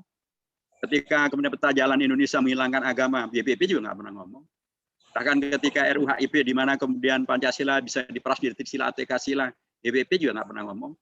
Bahkan ketika di RUHIP itu ketuhanan dikacau balaukan ya, karena di dalam RUHIP itu sila pertama tidak selamanya ketuhanan yang Maha Esa. Lebih banyak disebut sebagai ketuhanan saja. Kadang-kadang disebut ketuhanan yang berkebudayaan. Kadang-kadang disebut ketuhanan dengan dasar kemanusiaan yang adil dan beradab. BPIP juga tidak ngomong apa-apa. Inilah yang bagian daripada kita kritisi juga BPIP-nya, Prof. Karena memang harusnya BPIP itu adalah kumpulan para negarawan gitu ya, yang sudah selesai dengan dirinya, tidak lagi memikirkan tentang masalah kekuasaan kelompok maupun individual, tapi betul-betul berpikir tentang Pancasila sebagai ideologi bangsa, kompromi dari tokoh-tokoh bangsa yang beragam-ragam itu, termasuk disiapkan BPUPK, di mana di situ ada AR Baswedan begitu ya, dan semuanya menjadi harusnya semangat kenegarawanan yang dulu dicontohkan oleh anggota BPUPK, anggota Panitia 9, anggota PPKI, itulah yang harusnya ada di BPIP dengan seluruh selagordelnya begitu ya. Nah, ini bagian dari menurut saya sih era kita tetap saja membuka untuk kita mengkritisi hal itu, Prof. Dan saya berharap Prof juga tidak ragu untuk menyampaikan suaranya karena pastilah sangat dipentingkan. Jazakumullah. Untuk yang dari Jawa Barat tadi ya tentang data corner, saya sepakat ya harusnya umat Islam di Indonesia mempunyai data corner atau clearance room ya, sehingga banyak masalah yang menjadi isu di tingkat publik itu ada rujukan untuk menghadirkan solusinya. Jadi yang sebenarnya seperti apa? Nah, memang mohon maaf saya juga sampai hari ini belum mendapatkan gitu ya lembaga yang secara khusus mengelola tentang masalah ini gitu. Nah, perkiraan saya justru ada kemungkinan yang bisa menyelenggarakan ini kalau tidak kampus Islam gitu ya, apakah namanya UII misalnya atau UIN misalnya. Kalau UIN mungkin karena terkait dengan pemerintah nanti mungkin akan banyak orang yang juga mempermasalahkan independensinya gitu. Tapi seperti UII misalnya, UII atau Universitas Muhammadiyah atau Universitas NU gitu ya. Saya kira itu lembaga-lembaga atau MUI juga bisa menjadi pihak yang kemudian menyelenggarakan adanya data corner yang tadi diusulkan. Saya sepakat bahwa ini sangat diperlukan supaya visi dan fungsi daripada dakwah yang menjelaskan, yang mengkoreksi, yang amar ma'ruf nahi munkar itu bisa diwujudkan. Tapi mohon maaf memang sampai hari ini belum ada. Jadi kalau misalnya dari wanita Islam akan memulai dan atau menjadikan ini sebagai ide untuk dikomunikasikan kepada MUI, saya kira sangat bagus sekali, Ustaz. Sangat bagus misalnya setelah ini wanita Islam tadi bertemu dengan Basnas, bertemu dengan lembaga-lembaga zakat, lembaga du'afa dan lain sebagainya untuk bekerja sama program-program yang bisa dibiayai melalui jalur zakat, sangat banyak. Kemudian bertemu dengan tadi mungkin dengan para kampus ya, termasuk rektor, ada Prof. Alia saya juga bisa membantu, atau ke MUI juga menyampaikan tentang usulan ini, usulan yang sangat bagus ini. Menurut saya kalau itu diselenggarakan oleh MUI atau kampus-kampus atau ormas-ormas itu lebih bisa dipercaya oleh umat ketimbang kalau oleh yang lainnya. Kalau partai nanti bilang wah itu mah politis, itu jadi ribet lagi. Sekalipun kami berani adu data bahwa sekalipun kami di partai politik bukan berarti politisasi atau politiking. Yang kami sampaikan adalah kebenaran semaksimal yang bisa kami. Adapun tentang mengapa generasi sekarang banyak yang kemudian terpengaruh dengan Yahudi, dengan yang lain-lain, ya lagi-lagi ini tantangan, Saudara. Ini memang era di mana keterbukaan informasi itu mempunyai dampak. Sekalipun sesungguhnya yang namanya penyimpangan itu dari dulu mah memang sudah begitu kan. Dulu juga zaman Rasulullah ada juga yang kemudian nanti menjadi munafik gitu kan. Pada zaman itu kan ada juga kalangan munafik, bahkan yang murtad pun juga ada begitu kan. Dan bahkan yang tadinya tidak mau bayar zakat juga ada. Jadi sepanjang waktu itu memang selalu saja terjadilah kondisi-kondisi semacam ini. Karenanya Al-Quran mengatakan liyabluwakum ayyukum ahsanu amala, untuk menjadi ujian nih siapa yang sesungguhnya memang lebih baik amalnya, lebih baik kinerjanya, lebih baik kualitas Islamnya. Ya demikian. So, kalau semuanya tadi saya sampaikan di depan, kalau semuanya sudah tidak ada masalah, yaitu kalau nanti kita sudah di surga. Saudara. Kalau kita masih di dunia, ya beginilah bentuknya. Banyak masalah. Justru inilah cara Allah untuk tadi menghadirkan kita yang lebih baik, atau umat yang lebih berkualitas, umat yang lebih concern, umat yang lebih peduli, umat yang lebih berdakwah, umat yang lebih bermujahadah. Nah, kalau kemudian tadi ada yang kemudian kualifikasi seperti yang tadi saya sebutkan, malah ayat naon-naon gitu ya. Tadi tunggu nyarios naon-naon gitu ya. Ya sudah, biarkan saja. Saya yakin masih banyak ulama yang lain, misalnya Ustaz bisa merujuk ke Prof. Didin Habibuddin misalnya, itu pasti beliau akan merespon dengan sangat-sangat baik gitu ya. Jadi saya yakin ya inilah akhirnya akan terbuka siapa ulama yang betul-betul concern dengan umat, siapa ulama yang betul-betul tetap aman sekalipun menyampaikan amar ma'ruf dengan cara yang ma'ruf, nahi munkar tidak dengan cara yang banyak Ustaz. Saya yakin ya sudahlah, itu kalau kemudian menjadi pilihan beliau ya beliau nanti akan bertanggung jawabkannya di hadapan sejarah, di hadapan Allah SWT. Tapi jangan kemudian kita menjadi berkecil hati dan kemudian menjadi seolah-olah kita sudah berada dalam posisi yang tidak mungkin menghadirkan perbaikan. Enggak, tetap masih terlalu banyak pihak-pihak yang baik, yang soleh, yang muslih, yang berani menjawab dengan baik dan benar, dengan cara yang ma'ruf, tidak dengan cara yang mungkar. Saya sepakat bahwa kita tidak boleh menghadirkan kebenaran tapi dengan cara yang mungkar, nggak boleh. Karenanya kan dalam kaidah tentang fikih dakwah kan ada ungkapan bahwa amar ma'ruf itu harus yakun amruka bil ma'ruf bil ma'ruf. Jadi kalau kita amar ma'ruf harus dengan cara yang ma'ruf. Jangan kita amar ma'ruf tapi yang dimunculkan fitnah, yang dimunculkan mungkar, yang dimunculkan disinformasi, itu tidak boleh. Tapi juga nahi mungkar tidak boleh dengan cara yang mungkar. Nahi mungkar juga harus dengan cara yang ma'ruf supaya tidak menghadirkan kemungkaran yang lebih mungkar lagi. Itu juga tidak boleh. Jadi dakwah pun juga ada fikihnya. Jadi demikian. Jadi nggak usah ragu, lanjutkan saja. Insya Allah yang baik-baik masih banyak. Ya kalaupun ya tadi saya sampaikan di depan bahwa kemudian munculnya antara pengaruh Yahudi, termasuk pengaruh dengan komunisme, dengan Syiah dan lain sebagainya. Ya inilah tantangan agar kita bisa betul-betul menghadirkan ya dakwah kita, mungkin pendidikan kita, mungkin kegiatan kita, silaturahim kita, interaksi kita, supaya menjadi lebih baik lagi.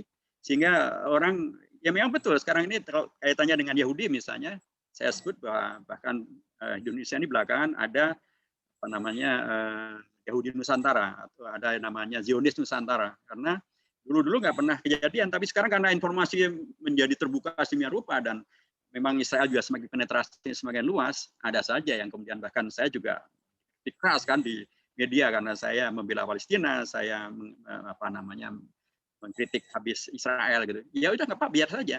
Jadi kalau ada yang kemudian mengikuti Yahudi dan lain sebagainya, ya itu tantangan agar kita bisa menghadirkan pembelaan kepada Palestina lebih baik lagi, kita bisa menghadirkan pembelaan kepada Masjidil Aqsa lebih baik lagi, kita bisa menjelaskan ya syubhat-syubhat mereka dengan lebih baik lagi, karena mohon maaf mungkin juga banyak di antara kita kurang juga memahami tentang sesungguhnya masalah Palestina itu apa, sesungguhnya masalah Masjidil Aqsa itu bagaimana, sehingga kemudian ada yang mengatakan itu bukan urusan kita, itu urusannya orang Arab dan orang Israel. Itu kan tidak ngerti tentang sejarah ya, karena bahkan Kiai Haji Masari dan Kiai Wahab Basmullah tahun 38 sudah ngurusi Palestina dan membantu mujahidin di Palestina. Tahun 38 itu kita semuanya belum lahir, juga beliau belum lahir, Indonesia juga belum lahir, tapi Indonesia sudah ngurusi Palestina dan ngurusi Masjid Al-Aqsa. Gitu. Jadi sekali lagi ini juga tantangan bagi kita untuk kita belajar lebih giat lagi, mendapat informasi lebih banyak lagi supaya kita bisa membela Palestina lebih baik.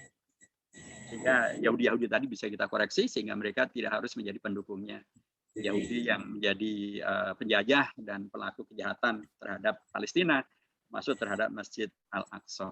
Saya kira demikian untuk yang ketiga tadi, saya kira itu agak khas untuk apa namanya untuk Islam ya. Monggo silakan dikomunikasikan dan saya yakin Ibu di Jogja tidak akan sendirian, kawan-kawan di sana siap membersamai apakah itu dari Asia maupun juga dari ormas Islam yang lain, mereka akan siap untuk kemudian bersama-sama berjuang ya untuk kepentingan umat, kepentingan Islam, kepentingan bangsa dan negara kita. Demikian saudara barakallahu fikum. Terima kasih. Alhamdulillah luar biasa, terima kasih. Memang ketemunya memang nggak boleh sekali-sekali, Ustadz, harus sering. Jadi komunikasi kita, hal-hal yang terkait keumatan ini memang luar biasa banyak. Dan kita memang ormas ini kan memang yang ketemu sama masyarakat, jadi memang banyak masalah-masalah yang disampaikan ke kita. Baik, terima kasih untuk waktunya Bapak kita Dr. Kiai Haji Hidayat Nur Wahid yang selalu menjadi rujukan umat. Mudah-mudahan beliau tetap istiqomah, selalu membimbing umat, dan insya Allah kita akan undang beliau kembali di tengah-tengah kita untuk bicara masalah keumatan. Untuk Ibu Eli, insya Allah untuk program wakaf memang akan kita peruntukkan untuk pengembangan, pemberdayaan program-program wanita Islam. Nanti kita ada kajiannya setiap pekan, dan setelah halal bihalal kita akan berlari lagi untuk wakaf ya, di samping program-program yang lain.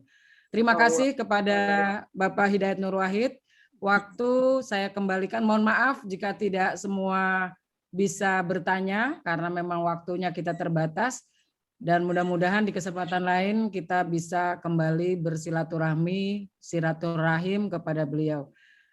Mudah-mudahan Allah selalu memberkati. Ya, matur nuwun. Assalamualaikum. Assalamualaikum warahmatullahi wabarakatuh. Waalaikumsalam warahmatullahi wabarakatuh.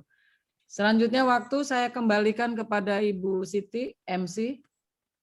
Tafadhol, mohon maaf tadi saya oper alih karena sinyal tadi ya kayaknya Bu Siti. Monggo Bu Siti.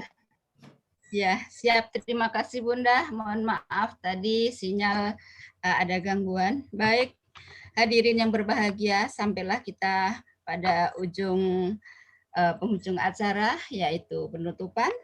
Nah, untuk menutup, mari kita sama-sama baca hamdalah. Alhamdulillahirabbil alamin. Namun saya sebagai pembawa acara pada hari ini mohon undur diri, dan bolehkah saya ikut dulu 1 menit, Ibu pembawa acara? Saya Bu Atifah. Bisa gabung 1 menit sebelum ditutup? Izin. Ini bukannya Bu Ai siap baca? Ya, Bu Ai sudah siap, Bu. Bu Ai sudah siap untuk baca. Nanti setelah Bu Ai, Bu Atifah, nanti kita ada acara ramah tamah ya. Kita doa dulu. Monggo. Baca doa dulu.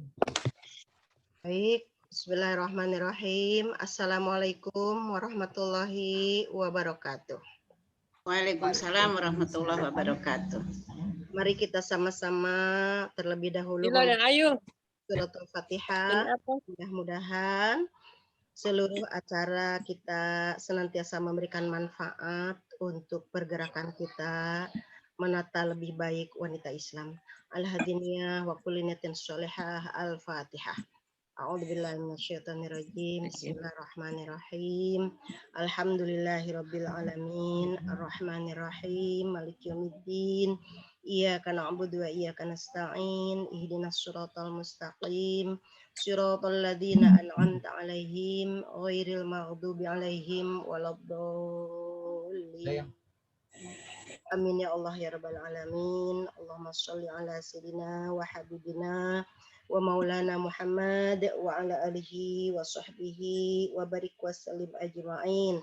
Allahumma ighfir lana dzunubana wa liwalidina warhamhum saghara wa li jami'il muslimina wal muslimat wal mu'minina wal mu'minat al ahya'i minhum wal amwat innaka sami'un qaribun mujibud da'wat wa ya qadiyal hajat. Ya Allah, ya Rabbana ya Karim, Wahdat yang Maha Pengasih, yang Maha Penyayang, yang selalu melimpahkan segala kebaikan anugerah rahmat yang tak sanggup kami menghitungnya. Syukur alhamdulillah pada kesempatan siang hari ini kami berjumpa bersua bersama sahabat-sahabat dakwah kami dalam perjuangan wanita Islam, dalam acara halal bihalal pada kesempatan siang hari ini. Satukan hati kami ya Allah untuk menempuh ridho-Mu. Terima kasih Engkau memberikan kepercayaan kepada kami melewati Ramadan penuh indah. Ya Allah, setelah itu kami bermesraan bersama silaturahim yang insya Allah senantiasa menambah segala kebarokahan dari sisi-Mu. Allahumma ya Allah, ampunkan segala dosa kami, salah khilaf kami, dalim jahil kami, lemah lengah kami. Ampuni pula ya Allah dosa kesalahan kedua orang tua kami, baik yang masih bersama kami pun yang sudah mendahului kami, para pendahulu kami ya Allah yang sudah memperjuangkan syariat agama Islam, utamanya wanita Islam yang kami saat ini masih bisa bergerak ya Allah. Hanya ya Allah kepada Engkau kami mohon, kiranya Engkau mengampuni mereka, menyayangi mereka ya Allah. Engkau tempatkan mereka di dalam syurga-Mu Jannatul Naim. Allahumma ya Allah, ampunkan pula dosa kesalahan saudara-saudara kami, muslimin muslimat, mukminin mukminat ya rabbal alamin. Allahumma anfa'na bima 'allamtana wa 'allimna ma yanfa'una wa zidna ilman. Ya Allah, jadikanlah pertemuan silaturahim kami menjadi silatul ilmi. Ya Allah, menjadi silatul amal yang akan senantiasa menambah wawasan kami untuk berjuang di jalan-Mu ya rabbal alamin. Allahumma qsim lana min khasyatika ma tahulu bihi bainana wa baina ma'siyatika wa min ta'atika ma tuballighuna biha jannataka wa minal yaqin ma tuhawinu alaina masaibad dunya. Ya Allah, genggam di hati kami rasa takut kepada Engkau yang dengan rasa takut itu akan terjauh kami dari sifat maksiat, dari perbuatan maksiat yang Engkau murkai. Ya Allah, genggam di hati kami sifat taat dan patuh terhadap segala perintah-Mu yang dengan sifat itu ya Allah akan dapat menghantar kami ke dalam pintu-pintu surga-Mu. Ya Allah, ya Rabbana ya Karim, genggam pula di hati kami sifat yakin akan kemahabesaran-Mu ya Allah yang dengan sifat itu akan terhindar kami dari berbagai musibah di dunia ini. Allahumma matti'na bi asma'ina wa absarina wa quwwatina ma ahyaitana waj'alhu warithana waj'al tha'rana 'ala man zalamana wansurna 'ala man 'adana. Ya Allah, ya Rabbana ya Karim, ya Arhamar Rahimin, limpahi kami kebahagiaan dari pendengaran-pendengaran kami, penglihatan-penglihatan kami, dan segenap kekuatan kami selama kami hidup di dunia ini, dan jadikan ia sebagai pewaris yang terindah bagi kami.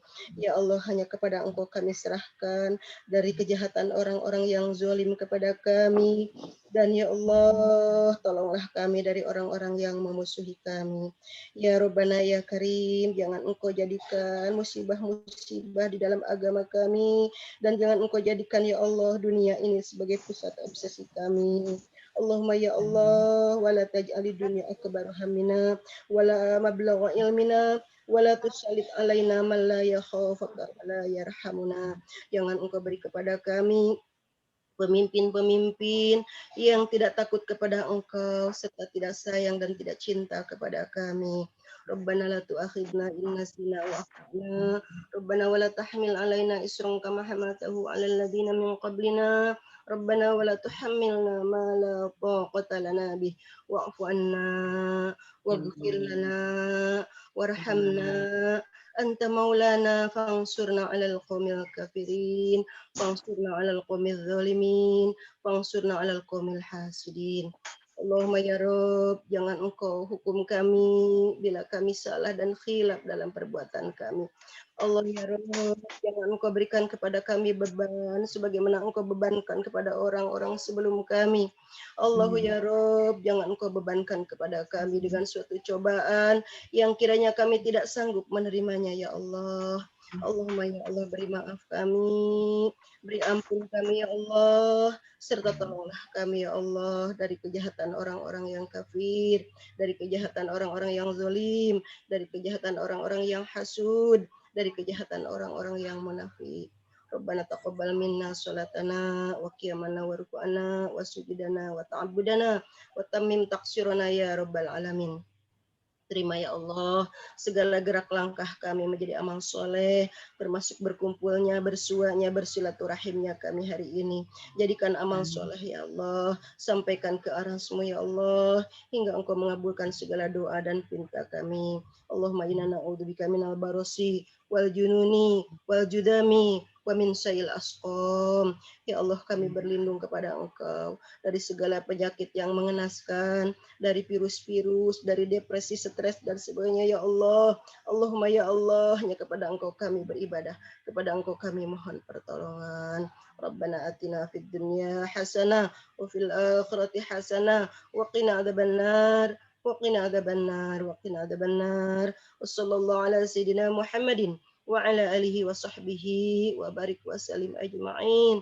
Subhana rabbika rabbil izzati amma yasifun wa salamun alal mursalin walhamdulillahi rabbil alamin. Taqabbal ya karim. Assalamualaikum warahmatullahi wabarakatuh. Waalaikumsalam warahmatullahi wabarakatuh. Amin amin ya mujibas sa'ilin. Alhamdulillah, doa sudah dibacakan, semoga Allah mendengar doa-doa kita semuanya, mengijabah, dan kita bangsa Indonesia menjadi lebih baik, ibu-ibu wanita Islam menjadi lebih berdaya, bermakna, dan bermartabat. Hadirin semuanya, sampailah kepada saat ramah tamah. Untuk ini kami serahkan kepada Ibu Inel, Ibu Nailus Saadah. Ya, terima kasih Bu Siti Nuryaningsih yang sudah mendampingi kita sebagai MC dari awal sampai akhir. Terima kasih Bu Nur. Baiklah, mungkin saya sama Mbak Ratu Kamandani akan memberikan beberapa info tentang kegiatan-kegiatan PP Wanita Islam beberapa bulan ke depan. Silakan Mbak Ratu Kamandani. Baik, bismillahirrahmanirrahim. Assalamualaikum warahmatullahi wabarakatuh. Bu Inel, nama saya memang guminya kehilangan. Iya. Nggak ketulis ya. Ya. Baik, buat tadi ada Bu Atifah mau ada share kayaknya. Mungkin kita silakan dulu kali ya. Ya. Oh ya, baik-baik. Bu Atifah silakan, Bu Atifah dulu. Mohon kepada seluruh pengurus tidak beranjak dulu ya. Sebentar aja menunggu Bu Atifah dan pengumuman dari para bidang ya. Kalau semuanya ada. Silakan Bu Atifah. Assalamualaikum warahmatullahi wabarakatuh. Terima kasih atas kesempatan yang diberikan kepada Ibu saya. Atifah bisa dibuka videonya, Bu? Ibu nggak kelihatan? Videonya di mana ya? Ada simbol video tuh dicontreng, Bu. Itu lagi. Gimana teh videonya? Nggak ngerti saya nih. Oh ini ya. Oke. Ya, udah. Udah? Oke, udah. Udah. Mati, kepencet lagi kayaknya, Bu. Oke. Oke, Ya. udah ya. Terima kasih atas kesempatan yang diberikan kepada saya. Saya sedikit saja karena sudah sangat panjang lebar tadi Pak Nur Wahid dan lain-lain menyampaikan berbanyak hal. Nah, kaitannya dengan bahwa halal bihalal kita ini adalah apa tadi topiknya, meningkatkan apa kepedulian sosial.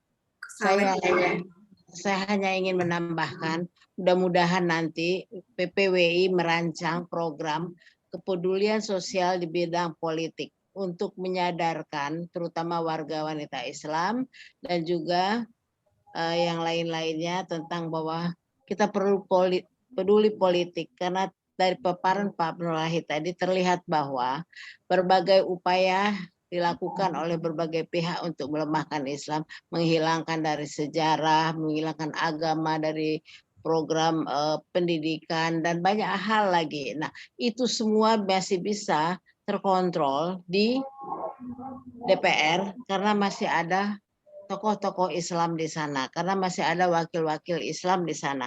Dan kita tahu bahwa untuk pemilu 2019 kemarin itu kursi yang berdasarkan partai-partai yang berasaskan Islam atau bernuansa Islam itu hanya memperoleh kursi 20-25%.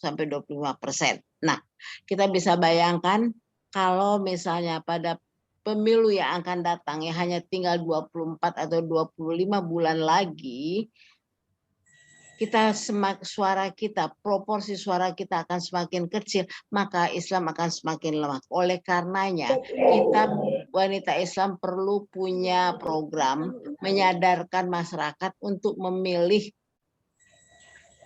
wakil-wakilnya di Islam. Sekarang kita tahu golput sekitar 30%, kemudian yang lain memilih partai-partai yang nih. Nah, sekali lagi hanya itu himbauan saya kepada pengurus pusat wanita Islam dan juga pengurus wilayah untuk bagaimana kita menyadarkan masyarakat untuk memilih wakil-wakil dari partai Islam, dan itu perlu penyadaran. Tadi juga disebutkan bahwa di WA grup kalau ada pembahasan politik males kalau ada politik. Nah, itu memang sengaja dibesar-besarkan oleh orang yang untuk melemahkan Islam. Berikutnya saya mengikuti WA di baik Wanita Islam Nasional maupun di PP, sepertinya kita menganggap diri kita terlalu lemah untuk bisa berpartisipasi di dalam politik, kita bisa berpartisipasi dalam penguatan Islam. Kita menganggap bahwa kita nggak berdaya. Mungkin ibu-ibu mengikuti itu. Nah, kita harus yakin bahwa wanita Islam itu kuat, wanita Islam tidak boleh menyerah, wanita Islam tidak boleh merasa kecil. Wanita Islam itu besar, bisa berpartisipasi banyak sekali dan besar sekali. Sekali lagi harapan saya bahwa semangat Ibu Ketum yang tadi dalam sambutannya yang sangat-sangat luar biasa, hanya tinggal menambahkan satu program lagi, program wakaf berjalan terus, setiap minggu berjalan terus, menambahkan satu program lagi, yaitu kepedulian politik, menyadarkan masyarakat bahwa suara pemilih itu sangat penting. Hanya itu saja harapan saya, insya Allah diberkati Allah. Amin, amin ya Rabbil alamin. Sekali lagi selamat kepada seluruh pengurus wanita Islam yang telah berjuang dengan sangat luar biasa. Mudah-mudahan ke depan kegalauan-kegalauan kita menjadi berkurang. Amin, amin ya Rabbil alamin. Assalamualaikum warahmatullahi wabarakatuh. Allahu akbar. Allahu akbar. Waalaikumsalam warahmatullahi wabarakatuh. Lanjut Mbak Gumi. Baik, assalamualaikum untuk ibu-ibu seluruh wilayah dan daerah ya. kami dari bidang dakwah, insya Allah di akhir Juli sekitar tanggal 23, 24, 25 Juli nanti akan ada acara TOT untuk para daiyah ya, untuk diutamakan seluruh wilayah dan daerah bisa mengikutinya, terutama ketua-ketua bidang dakwahnya. Jadi kalau bisa silakan kita berkoordinasi terlebih dahulu sesama bidang dakwah untuk seluruh wilayah dan daerah ya. Nanti kita ketemu di grup wanita nasional ya, bisa saling berkoordinasi untuk seluruh wilayah dan daerah terkait dengan acara TOT untuk para daiyahnya. Yang kedua, ini sebenarnya acaranya Bu bidang politik ya dan hukum. Ada bungkurnya, ada Mbak Bumi kayaknya. Silakan bungkur. Oh, bungkur. Silakan bungkur dulu. Bungkur. Atau kalau misalnya bungkur belum bisa, Bu Inel ada info-info lagi? Ya, kemungkinan kita dari bidang Kopmuda Wanita Islam, kegiatannya mungkin sekitar Agustus ya kali ya, sekalian memperingati Hari Kemerdekaan RI 17 Agustus. Kayaknya masih berupa online, webinar Asia Tenggara mungkin ya, insya Allah. Doakan kita dengan Raisab, Helwa Abim, dan beberapa organisasi di Filipina, Kamboja yang anggota Raisab. Nanti akan kita kabari lebih lanjut ketika sudah lengkap informasinya. Kalau dari saya itu saja, Mbak Gumi. Baik, mungkin menyampaikan aja nih Bungkur belum mendengar mungkin ya, belum walaupun sudah bergabung tadi ada 2 Zoom juga beliau. Terkait acara bidang politik nanti insya Allah akan ada acara tentang Palestina ya, tentang Palestina, insya Allah di tanggal 27 Juni secara online juga. Nah ini berharap semua wilayah dan daerah bisa saling memberitahukan kepada para anggotanya. Dan juga tadi mungkin penyampaian dari Ibu Atifah bisa diakomodir oleh Bu Engkur ya terkait bidang politik ya. Itu kan kesolehan di bidang politik nanti itu. Begitu mungkin. Ada lagi Bu Ipung mau menambahkan atau Bu Inel, Bu Bunda Maryam ada mau menambahkan kegiatan lagi yang lain? Silakan. Kalau tidak ada, silakan untuk saling menyapa mungkin ya Bu Ipung, Bu Inel untuk Ramatama. Ya, mungkin Bu Ipung ada yang mau disampaikan lagi, Bu Ipung. Bu Ketua Umum. Saya cukup ucapan terima kasih aja. Sudah hadir semua dari pagi sampai sore. Kita mohon koordinasinya, kalau wilayah-wilayah ada kegiatan juga mohon dikomunikasikan. Ya, yang selama ini sudah baik, semoga lebih baik lagi, dan kita saling bahu-membahu, tukar informasi, dan saling menguatkan. Untuk Bu Eli ya terkait wakaf, ya